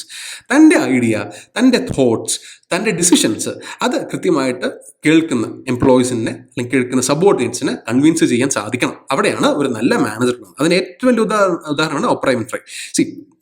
വളരെ ദരിദ്രം പിടിച്ച ഒരു സാമൂഹിക ചുറ്റുപാടിൽ നിന്നും വളർന്നു വന്നൊരു സ്ത്രീ US തന്നെ ഏറ്റവും വലിയ പണക്കാരുടെ ഒരാളായിട്ട് മാറി. And she was able to come up with her own productions called Harpo productions. ഒന്ന് ചിന്തിച്ച് നോക്കി, നമ്മൾ പല ഫെമിനിസ്റ്റ് മൂവ്മെൻറ്റുകൾക്കും നമ്മൾ ക്രിട്ടിക്കലായിട്ട് പറയുമ്പോൾ പോലും ഒന്ന് ചിന്തിച്ച് നോക്കി, ഒപ്പേറ വിൻഫ്രേ പോലൊരാൾ, she was black, she was a woman. So ഇത് രണ്ടും വലിയൊരു നെഗറ്റീവ് ഇമ്പാക്റ്റ് സൃഷ്ടിക്കാൻ സാധ്യതയുള്ളൊരു സമയത്ത്, that means in 1970s, she was able to come up with a show. And there was a time where people were glued to their television screens whenever this show was screened on the TV. ആൾക്കാർ അത് white എന്നോ black എന്നോ ഇല്ലാതെ ആൾക്കാർ ഈ ഒരു ഷോയ്ക്ക് വേണ്ടി വെയിറ്റ് ചെയ്യുന്ന സമയം ഉണ്ടായിരുന്നു. Because she was able to convey her ideas, she was able to convey the messages. And her team was actually ഭയങ്കര കൺവിൻസ്ഡ് ആയിരുന്നു ദ വേ ഷീ അപ്രോച്ച്. അല്ലെങ്കിൽ ഈ പറഞ്ഞ ഹാർപ്പ് പ്രൊഡക്ഷൻസ് കീഴിൽ വന്നിട്ടുള്ള എല്ലാ ഷോസും ഒരിക്കലും ഒപ്പറ ഇൻഫ്ലോ എന്നൊരു ഒരാൾക്ക് ഒറ്റയ്ക്ക് ചെയ്യാൻ സാധിക്കുന്ന സംഗതികളായിരുന്നില്ല അല്ലേ. പക്ഷേ she was a good leader. She was able to convey her ideas. ആ ഐഡിയാസിനെ കൃത്യമായിട്ട് ക്യാപിറ്റലൈസ് ചെയ്ത് യൂസ് ചെയ്യാൻ, അതിനെ എക്സിക്യൂട്ട് ചെയ്യുന്ന ഒരു ടീമിനെ നയിക്കാൻ ആർക്ക് സാധിച്ചു? ഒപ്പേറ ഇൻഫ്ലോയ്ക്ക് സാധിച്ചു. സോ മാനേജർ അല്ലെങ്കിൽ leader has to be good at communication. Fine. ഒരു ഡിസിഷൻ എടുത്തു കഴിഞ്ഞാൽ ആ ഡിസിഷൻ താൻ എന്തിനാണ് ഡിസിഷൻ എടുത്തത് എന്ന് ആ ടീമിനെ പറഞ്ഞ് മനസ്സിലാക്കാൻ സാധിക്കണം. അത് പറഞ്ഞ് മനസ്സിലാക്കാൻ സാധിക്കുന്നില്ല എങ്കിൽ there will be conflicts. So human or interpersonal skills are the skills that present the manager's ability to interact, work or relate effectively with people. As simple as that. So നമ്മൾ 10 റോൾസ് പഠിച്ചു. ആ 10 റോൾസിനെ execute ചെയ്യാൻ വേണ്ടി ആവശ്യമുള്ള 3 skills ഏതൊക്കെയായിരുന്നു? Technical skills, conceptual skills and human or interpersonal skills. So ഇനി നമ്മൾ നേരത്തെ പറഞ്ഞ സ്കിൽസ് ഏതൊക്കെ ലെവൽ മാനേജ്മെന്റിനാണ് വേണ്ടത്? നമ്മൾ മാനേജ്മെന്റിനെ പറ്റി കൂടുതൽ പഠിക്കാൻ പോകുമ്പോൾ ഈ പറഞ്ഞ top level management, middle level management and first line management എന്താണെന്ന് ഡീറ്റെയിൽ പഠിക്കും. സോ തൽക്കാലം ഇത് അറിഞ്ഞാൽ മതി. ടോപ്പ് ലെവൽ മാനേജ്മെന്റ് എന്ന് പറഞ്ഞു കഴിഞ്ഞാൽ നമ്മുടെ ഈ ബോർഡൊക്കെ കാണുമല്ലോ, നമ്മുടെ CEO, CFO പോലുള്ള മാനേജ്മെന്റ്. അതിന് താഴെ ഒരു ബോർഡ് ഓഫ് മാനേജേഴ്സ് കാണും. Board of managers different departments എന്നുള്ള മാനേജേഴ്സ് കാണും. And then comes first line management. അതായത് നമ്മുടെ ഒരു ഒരു ഒരു ജോലിക്കാരൻ ആദ്യമായിട്ട് റിപ്പോർട്ട് ചെയ്യുന്നത്, അല്ലെങ്കിൽ ആരുടെ അടുത്താണ് അദ്ദേഹം ആദ്യമായിട്ട് ഹയർ ഒഫീഷ്യൽ, ആരാണ് അദ്ദേഹത്തിന്റെ ആദ്യത്തെ ഹയർ ഒഫീഷ്യൽ, അതാണ് ഒരു സൂപ്പർവൈസർ, ഒരു മാനേജർ എന്ന് പറയുന്ന ഫസ്റ്റ് ലൈൻ മാനേജ്മെന്റ്. സോ ഇവിടെ ടെക്നിക്കൽ സ്കിൽസ് ഏറ്റവും കൂടുതൽ അറിഞ്ഞിരിക്കേണ്ട ആരാണ്? ഇപ്പോൾ ഉദാഹരണത്തിന് ഒരു വലിയൊരു വെയർ ഹൗസ് ആണെന്ന് കരുതുക, ഒരു ഡിസ്റ്റിലറി ആണെന്ന് കരുതുക, അല്ലെങ്കിൽ ഒരു കെമിക്കൽ പ്ലാന്റ് ആണെന്ന് കരുതുക. ആ കെമിക്കൽ പ്ലാന്റിന്റെ ഈ പറഞ്ഞ ടോപ്പ് ലെവൽ മാനേജ്മെന്റ് കാണും, മിഡിൽ ലെവൽ മാനേജ്മെന്റ് കാണും, ആൻഡ് ഫസ്റ്റ് ലെവൽ മാനേജ്മെന്റ് കാണും. ഏറ്റവും കൂടുതൽ ടെക്നിക്കൽ നോളജ് വേണ്ടത് ആർക്കാണ്? ആ പ്ലാന്റിൽ, ആ കെമിക്കൽ പ്ലാന്റിൽ വർക്ക് ചെയ്യുന്ന മാനേജേഴ്സിനല്ലേ? അല്ലേ? ബിക്കോസ് അവിടെ എന്ത് ഇഷ്യൂ വന്നാലും they have to be the first one to get up and give the solution. Then അതേസമയം ടോപ്പ് ലെവൽ മാനേജ്മെന്റ്, ആ കമ്പനിയുടെ ഓണറിന്, അല്ല ആ കെമിക്കൽ പ്ലാന്റിന്റെ ഓണറിന് ഈ ടെക്നിക്കൽ സ്കിൽസ് മൊത്തം അറിയേണ്ട കാര്യമുണ്ടോ? വേണ്ട. പക്ഷെ അദ്ദേഹത്തിന് എന്തറിയണം? അദ്ദേഹത്തിന് കൺസെപ്ച്വൽ സ്കിൽസ് അറിയേണ്ട കാര്യമുണ്ട്. ബിക്കോസ് ഹീ ഓ ഷീ, അതായത് ഏറ്റവും ടോപ്പ് ലെവൽ നിൽക്കുന്ന ആൾക്ക് മാത്രമേ ഈ കമ്പനി നേരിടാൻ പോകുന്ന പ്രശ്നം എന്തായിരിക്കും എന്നും, ആ പ്രശ്നത്തെ എങ്ങനെ നമ്മൾ അഭിമുഖീകരിക്കണം എന്നും, എങ്ങനെ നമ്മൾ ആ പ്രശ്നത്തിന് ഒരു ഇന്നോവേറ്റീവ് സൊല്യൂഷൻ എങ്ങനെ ഉണ്ടാക്കണം എന്ന രീതിയിലായിരിക്കും അവരുടെ ചിന്താഗതി നിൽക്കേണ്ടത്. അതല്ലാതെ ഡേ ടു ഡേ ആ ഒരു പ്ലാനിൽ നടക്കുന്ന സംഭവങ്ങളിൽ ടെക്നിക്കൽ ക്വസ്റ്റ്യൻസിൽ ആൻസർ പറയുകയല്ല ഒരു ടോപ്പ് ലെവൽ മാനേജ്മെന്റിന്റെ ആവശ്യം. സോ ദിസ് ഇസ് നമ്മുടെ റോബോട്ട് കാർഡ്സിന്റെ മാനേജീരിയൽ സ്കിൽസ് നോക്കുകയാണെങ്കിൽ ടെക്നിക്കൽ സ്കിൽസ് ഏറ്റവും കൂടുതൽ വേണ്ടത് ആർക്കാണ്? ഫസ്റ്റ് ലൈൻ മാനേജ്മെന്റിനാണ്. എന്നാൽ കൺസെപ്ച്വൽ സ്കിൽസ് ഏറ്റവും കൂടുതൽ വേണ്ടതാണ് ആർക്കാണ്? ടോപ്പ് മാനേജ്മെന്റ് സ്കിൽസിനാണ്. പക്ഷേ ഈ പറഞ്ഞ human skills, interpersonal skills, the ability to interact, the ability to convey the ideas, to convince people, ഇത് എല്ലാ മാനേജ്മെന്റിനും ഈക്വലി വേണ്ട ഒരു സംഗതിയാണ്. So this is it for today. നമ്മൾ ഇന്നത്തെ ക്ലാസ്സിൽ നമ്മൾ പഠിച്ച സംഗതികൾ എന്തൊക്കെയാണ്? മാനേജറിയൽ റോൾസ് എന്നാണ് നമ്മൾ പഠിച്ചു, അല്ലേ? എന്തൊക്കെ മാനേജർ? 10 ഉണ്ട്. 10 നമ്മൾ പഠിക്കണം. ആൻഡ് ദെൻ ഈ മാനേജീരിയൽ റോൾ കൃത്യമായിട്ട് എക്സിക്യൂട്ട് ചെയ്യണമെങ്കിൽ he or she, the manager has to be brilliant at some skills. അത് ഏതൊക്കെ സ്കിൽസ് ആണെന്നുള്ള കാര്യം നമ്മൾ വിത്ത് എക്സാമ്പിൾസ് നമ്മൾ പഠിച്ചു. ഫൈൻ. നമ്മൾ നേരത്തെ ഡിസ്കസ് ചെയ്ത സ്കിൽസിന് പുറമെ അല്ലെങ്കിൽ ആ സ്കിൽസിന്റെ ഇമ്പോർട്ടൻസ് എന്താണെന്ന് പറഞ്ഞു കഴിഞ്ഞാൽ, നമ്മൾ നേരത്തെ സംസാരിച്ച പോലെ ഒരു മാനേജറിനെ സംബന്ധിച്ചിടത്തോളം he has to be a great leader. So ആ ലീഡർഷിപ്പ് ക്വാളിറ്റി മെയിൻറ്റെയിൻ ചെയ്യണമെങ്കിൽ ഈ പറഞ്ഞ സ്കിൽസ് എല്ലാം അദ്ദേഹത്തിന് ഉണ്ടായിരിക്കണം. ദെൻ പ്രോബ്ലം സോൾവിങ്, അല്ലേ? മുമ്പിൽ വരുന്ന പ്രോബ്ലം നേരത്തെ ആന്റിസിപ്പേറ്റ് ചെയ്താൽ മാത്രമേ നമുക്ക് റെഡിമെയ്ഡ് ആയിട്ടുള്ള സൊല്യൂഷൻസ്, ഇന്നോവേറ്റീവ് ആയിട്ടുള്ള സൊല്യൂഷൻസ് എടുക്കാൻ സാധിക്കത്തുള്ളൂ. അത് നമ്മൾ നേരത്തെ ആന്റിസിപ്പേറ്റ് ചെയ്തില്ല എങ്കിൽ നമ്മൾ എടുക്കുന്ന steps will not be well thought. Okay, so problem solving will be ഒരു വലിയ ഇമ്പോർട്ടൻറ്റ് ഫാക്ടറാണ് ഇൻ കംസ് ടു മാനേജർ, അല്ലേ? ദെൻ ഡിസിഷൻ മേക്കിംഗ്, നമ്മൾ നേരത്തെ പറഞ്ഞ പോലെ ഒരു പ്രോബ്ലം സോൾവ് ചെയ്തിട്ട് നെക്സ്റ്റ് നമ്മൾ എന്ത് ഡിസിഷൻ, ഏത് ചുവടാണ് നമ്മൾ എടുക്കേണ്ടത് എന്നുള്ളൊരു ക്ലാരിറ്റി മാർക്ക് വേണം ഒരു മാനേജർ ഉണ്ടായിരിക്കണം. Then comes goal setting and achievement, മാറുന്ന രീതിയിൽ, അല്ലേ? റിയലിസ്റ്റിക് ഗോൾസ് റിയലിസ്റ്റിക് ആയിരിക്കണം.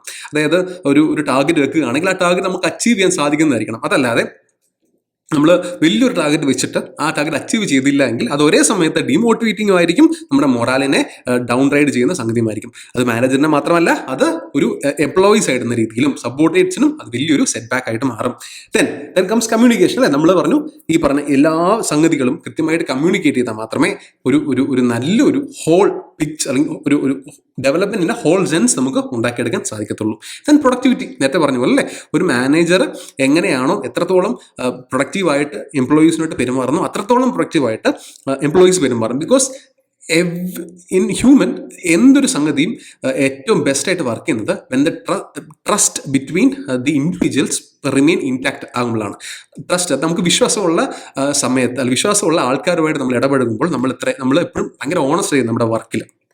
ഓക്കെ, നമ്മളൊരിക്കലും കള്ളം ചേർക്കാൻ അല്ലെങ്കിൽ ഉടായ്പ കാണിക്കാൻ നമ്മൾ ശ്രമിക്കില്ല. ദെൻ ഒരു വർക്ക് എൻവയോൺമെന്റ് തന്നെ ഭയങ്കര പോസിറ്റീവ് ആയിരിക്കും. ഞാൻ ചെയ്യുന്ന വർക്കിനെ കൃത്യമായിട്ട് എൻ്റെ മാനേജർ റെക്കഗ്നൈസ് ചെയ്യുന്നുണ്ട് എന്നുള്ളൊരു തോന്നൽ വരുന്നതിനും, എൻ്റെ വർക്ക് എപ്പോഴും മാനേജർ നോക്കിക്കൊണ്ടിരിക്കുകയാണ്, ഞാൻ ഈ വർക്ക് ചെയ്തില്ലെങ്കിൽ എനിക്കിട്ട് പണി കിട്ടും എന്നൊരു പേടിയും, ഇത് രണ്ടും ഭയങ്കര ഡിഫറെൻ്റ് ആണ്. എൻ്റെ വർക്കിനെ കൃത്യമായിട്ട് ഓണർ ചെയ്യുകയും കൃത്യമായിട്ട് റെക്കഗ്നൈസും ചെയ്യുന്നുണ്ട് എന്ന് പറയുമ്പോൾ ഒബ്വിയസ്ലി അതൊരു പോസിറ്റീവ് സെൻസ് ആണ്, അല്ലേ? പോസിറ്റീവ് ഒരു വർക്ക് കൾച്ചറിന്റെ ഭാഗമാണ്. So there is a big difference between fear and respect. So അതൊന്ന് മനസ്സിലാക്കി വെക്കുക. നമ്മൾ ഇത്രയും ഡിസ്കസ് ചെയ്ത സ്കിൽസിന് പുറമെ ഇന്നത്തെ കാലഘട്ടത്തിൽ ആവശ്യമായിട്ടുള്ള എന്താ പറയുന്നത് മാനേജറൽ സ്കിൽസ് ഏതൊക്കെയാണ് എന്ന് ചോദിച്ചു കഴിഞ്ഞാൽ first decision making skills discuss ചെയ്തു, leadership skills, time management skills. കാരണം ഇന്ന് പണ്ടത്തെ പോലല്ല, ഇന്ന് ബിസിനസ് ഭയങ്കര കോമ്പറ്റീറ്റീവ് ആണ്. ഒരേ ഡൊമൈനിൽ തന്നെ there are different companies. So നമ്മൾ ഒരു കമ്പനി ഡിസിഷൻ എടുക്കാൻ താമസിച്ചുവെങ്കിൽ ആ ടൈമിനെ ക്യാപിറ്റലൈസ് ചെയ്യാൻ വേണ്ടി there will B another company, അല്ലേ? സോ നമ്മുടെ മാർക്കറ്റ് ഷെയർ തന്നെ പെട്ടെന്ന് ഇടിയും. ആൻഡ് മോർ ദാൻ ദാറ്റ്, ഈ നമ്മൾ സെൻസെക്സ് എന്ന് പറയുന്ന പോലെ അല്ലെങ്കിൽ നിഫ്റ്റി എന്ന് പറയുന്ന പോലെ ഈ സ്റ്റോക്ക് മാർക്കറ്റ് വലിയൊരു ഫാക്ടർ കൂടെയാണ്. എനിത്തിങ് നമ്മൾ കൃത്യമായിട്ട് ഡിസിഷൻ എടുക്കാൻ സാധിച്ചില്ല എങ്കിൽ it will impact negatively on the stock market. So നമ്മുടെ സ്റ്റോക്ക് മാർക്കറ്റ്, ഒരു കമ്പനിയെ സംബന്ധിച്ചിടത്തോളം അതിൻ്റെ സ്റ്റോക്ക് മാർക്കറ്റ് ഇടുക എന്ന് പറഞ്ഞു കഴിഞ്ഞാൽ കമ്പനിയുടെ ഇൻവെസ്റ്റ്മെന്റും വലിയൊരു ചോദ്യമായിട്ട് മാറും. So time management skills is an important skill. Then communication skill, കൃത്യമായി ഒരു മാനേജർ കൃത്യമായിട്ട് കമ്മ്യൂണിക്കേറ്റ് ചെയ്യാൻ പറ്റണം. അത് വെർബലി മാത്രമല്ല, ഓറലി റിട്ടേൺ ആയിട്ടും അത് ചെയ്യാൻ സാധിക്കണം കേട്ടോ. ഫൈൻ. ദെൻ ഇമോഷണൽ ഇൻ്റലിജൻസ്, അതായത് ഒരു at the end of the day നമ്മളെല്ലാവരും മനുഷ്യരാണ്. മാനേജർ ആണെന്ന് പറഞ്ഞാലും അല്ലെങ്കിൽ ഓണർ ആണെന്ന് പറഞ്ഞാലും വർക്കർ ആണെന്ന് പറഞ്ഞാലും മനുഷ്യരാണ്. There will be different problems that a man അല്ലെങ്കിൽ വുമൺ ഫേസ്, അല്ലേ, in a personal life. And when it comes to the work area അല്ലെങ്കിൽ when it comes to work, അവിടെ വേറെ പ്രശ്നങ്ങൾ ഉണ്ടാകാതിരിക്കണം, അല്ലെങ്കിൽ അവരുടെ പ്രശ്നങ്ങളെ കൃത്യമായിട്ട് അഡ്രസ്സ് ചെയ്യാൻ, അല്ലെങ്കിൽ അത് വെൻ്റ് ഔട്ട് ചെയ്യാൻ ഒരു സ്പേസ് കൊടുക്കുക. അതല്ലാതെ ഒരു അടിയാൻ ഉടയാൻ അങ്ങനെ ഒരു ബന്ധത്തിലേക്ക് പോയി കഴിഞ്ഞാൽ, അല്ലെങ്കിൽ ഒരു മാസ്റ്റർ സ്ലേവ് ബന്ധത്തിലേക്ക് പോയി കഴിഞ്ഞാൽ ഒരിക്കലും ഒരു പോസിറ്റീവ് വർക്ക് എൻവയോൺമെന്റ് കിട്ടത്തില്ല. സോ അവിടെ ഒരു ഇമോഷണൽ ഇന്റലിജൻസ് ഫാക്ടർ ഉണ്ട്. സോ നമ്മുടെ IQ പോലെ തന്നെ, ഇന്റലിജൻസ് കോഷ്യന്റ് പോലെ തന്നെ വളരെ ഇമ്പോർട്ടൻ്റ് ആണ് എന്ത്, IQ പോലെ തന്നെ ഇന്നത്തെ കാലത്ത് IQ പോലെ തന്നെ ഇമ്പോർട്ടൻ്റ് ആണ് EQ. ഇതോടെ ഒന്ന് ഓർത്ത് വെക്കാം. And adaptability and innovations. നമ്മൾ നെറ്റ്ഫ്ലിക്സിൻ്റെ കേസിൽ പറഞ്ഞ പോലെ തന്നെ ചലഞ്ചസ് വരുന്നതനുസരിച്ച് we have to change.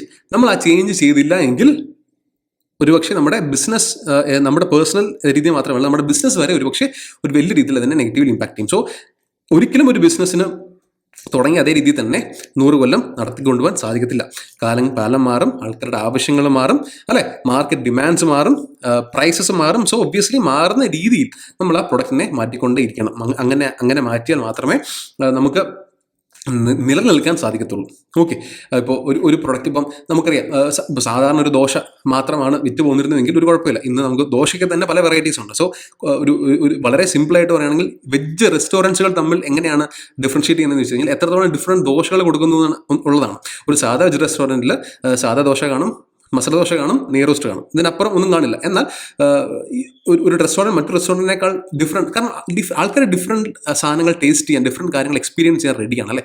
So if you are able to give a cheese dosa, if you are able to give a chocolate dosa, if you are able to give something different, അല്ലേ, something different, ആൾക്കാർ എപ്പോഴും എന്തിലേക്ക് വരും? ആ ഒരു ഡിഫറൻസിലേക്ക് വരും. So ആ ഒരു ആൾക്കാരുടെ മാറ്റം, ആൾക്കാരുടെ ടേസ്റ്റിലെ മാറ്റം, ആൾക്കാരുടെ പ്രിഫറൻസസ്, ചോയ്സസ്, അത് കൃത്യമായിട്ടൊരു മാനേജറിന് മനസ്സിലാക്കിയാൽ മാത്രമേ, അത് മനസ്സിലാക്കിയാൽ മാത്രം പോരാ, അതിനനുസരിച്ച് മാറിയാൽ മാത്രമേ ഒരു മാനേജറിന് നിലനിൽപ്പുള്ളൂ, അതുപോലെ തന്നെ ഒരു ബിസിനസ്സിനും നിലനിൽപ്പുള്ളൂ.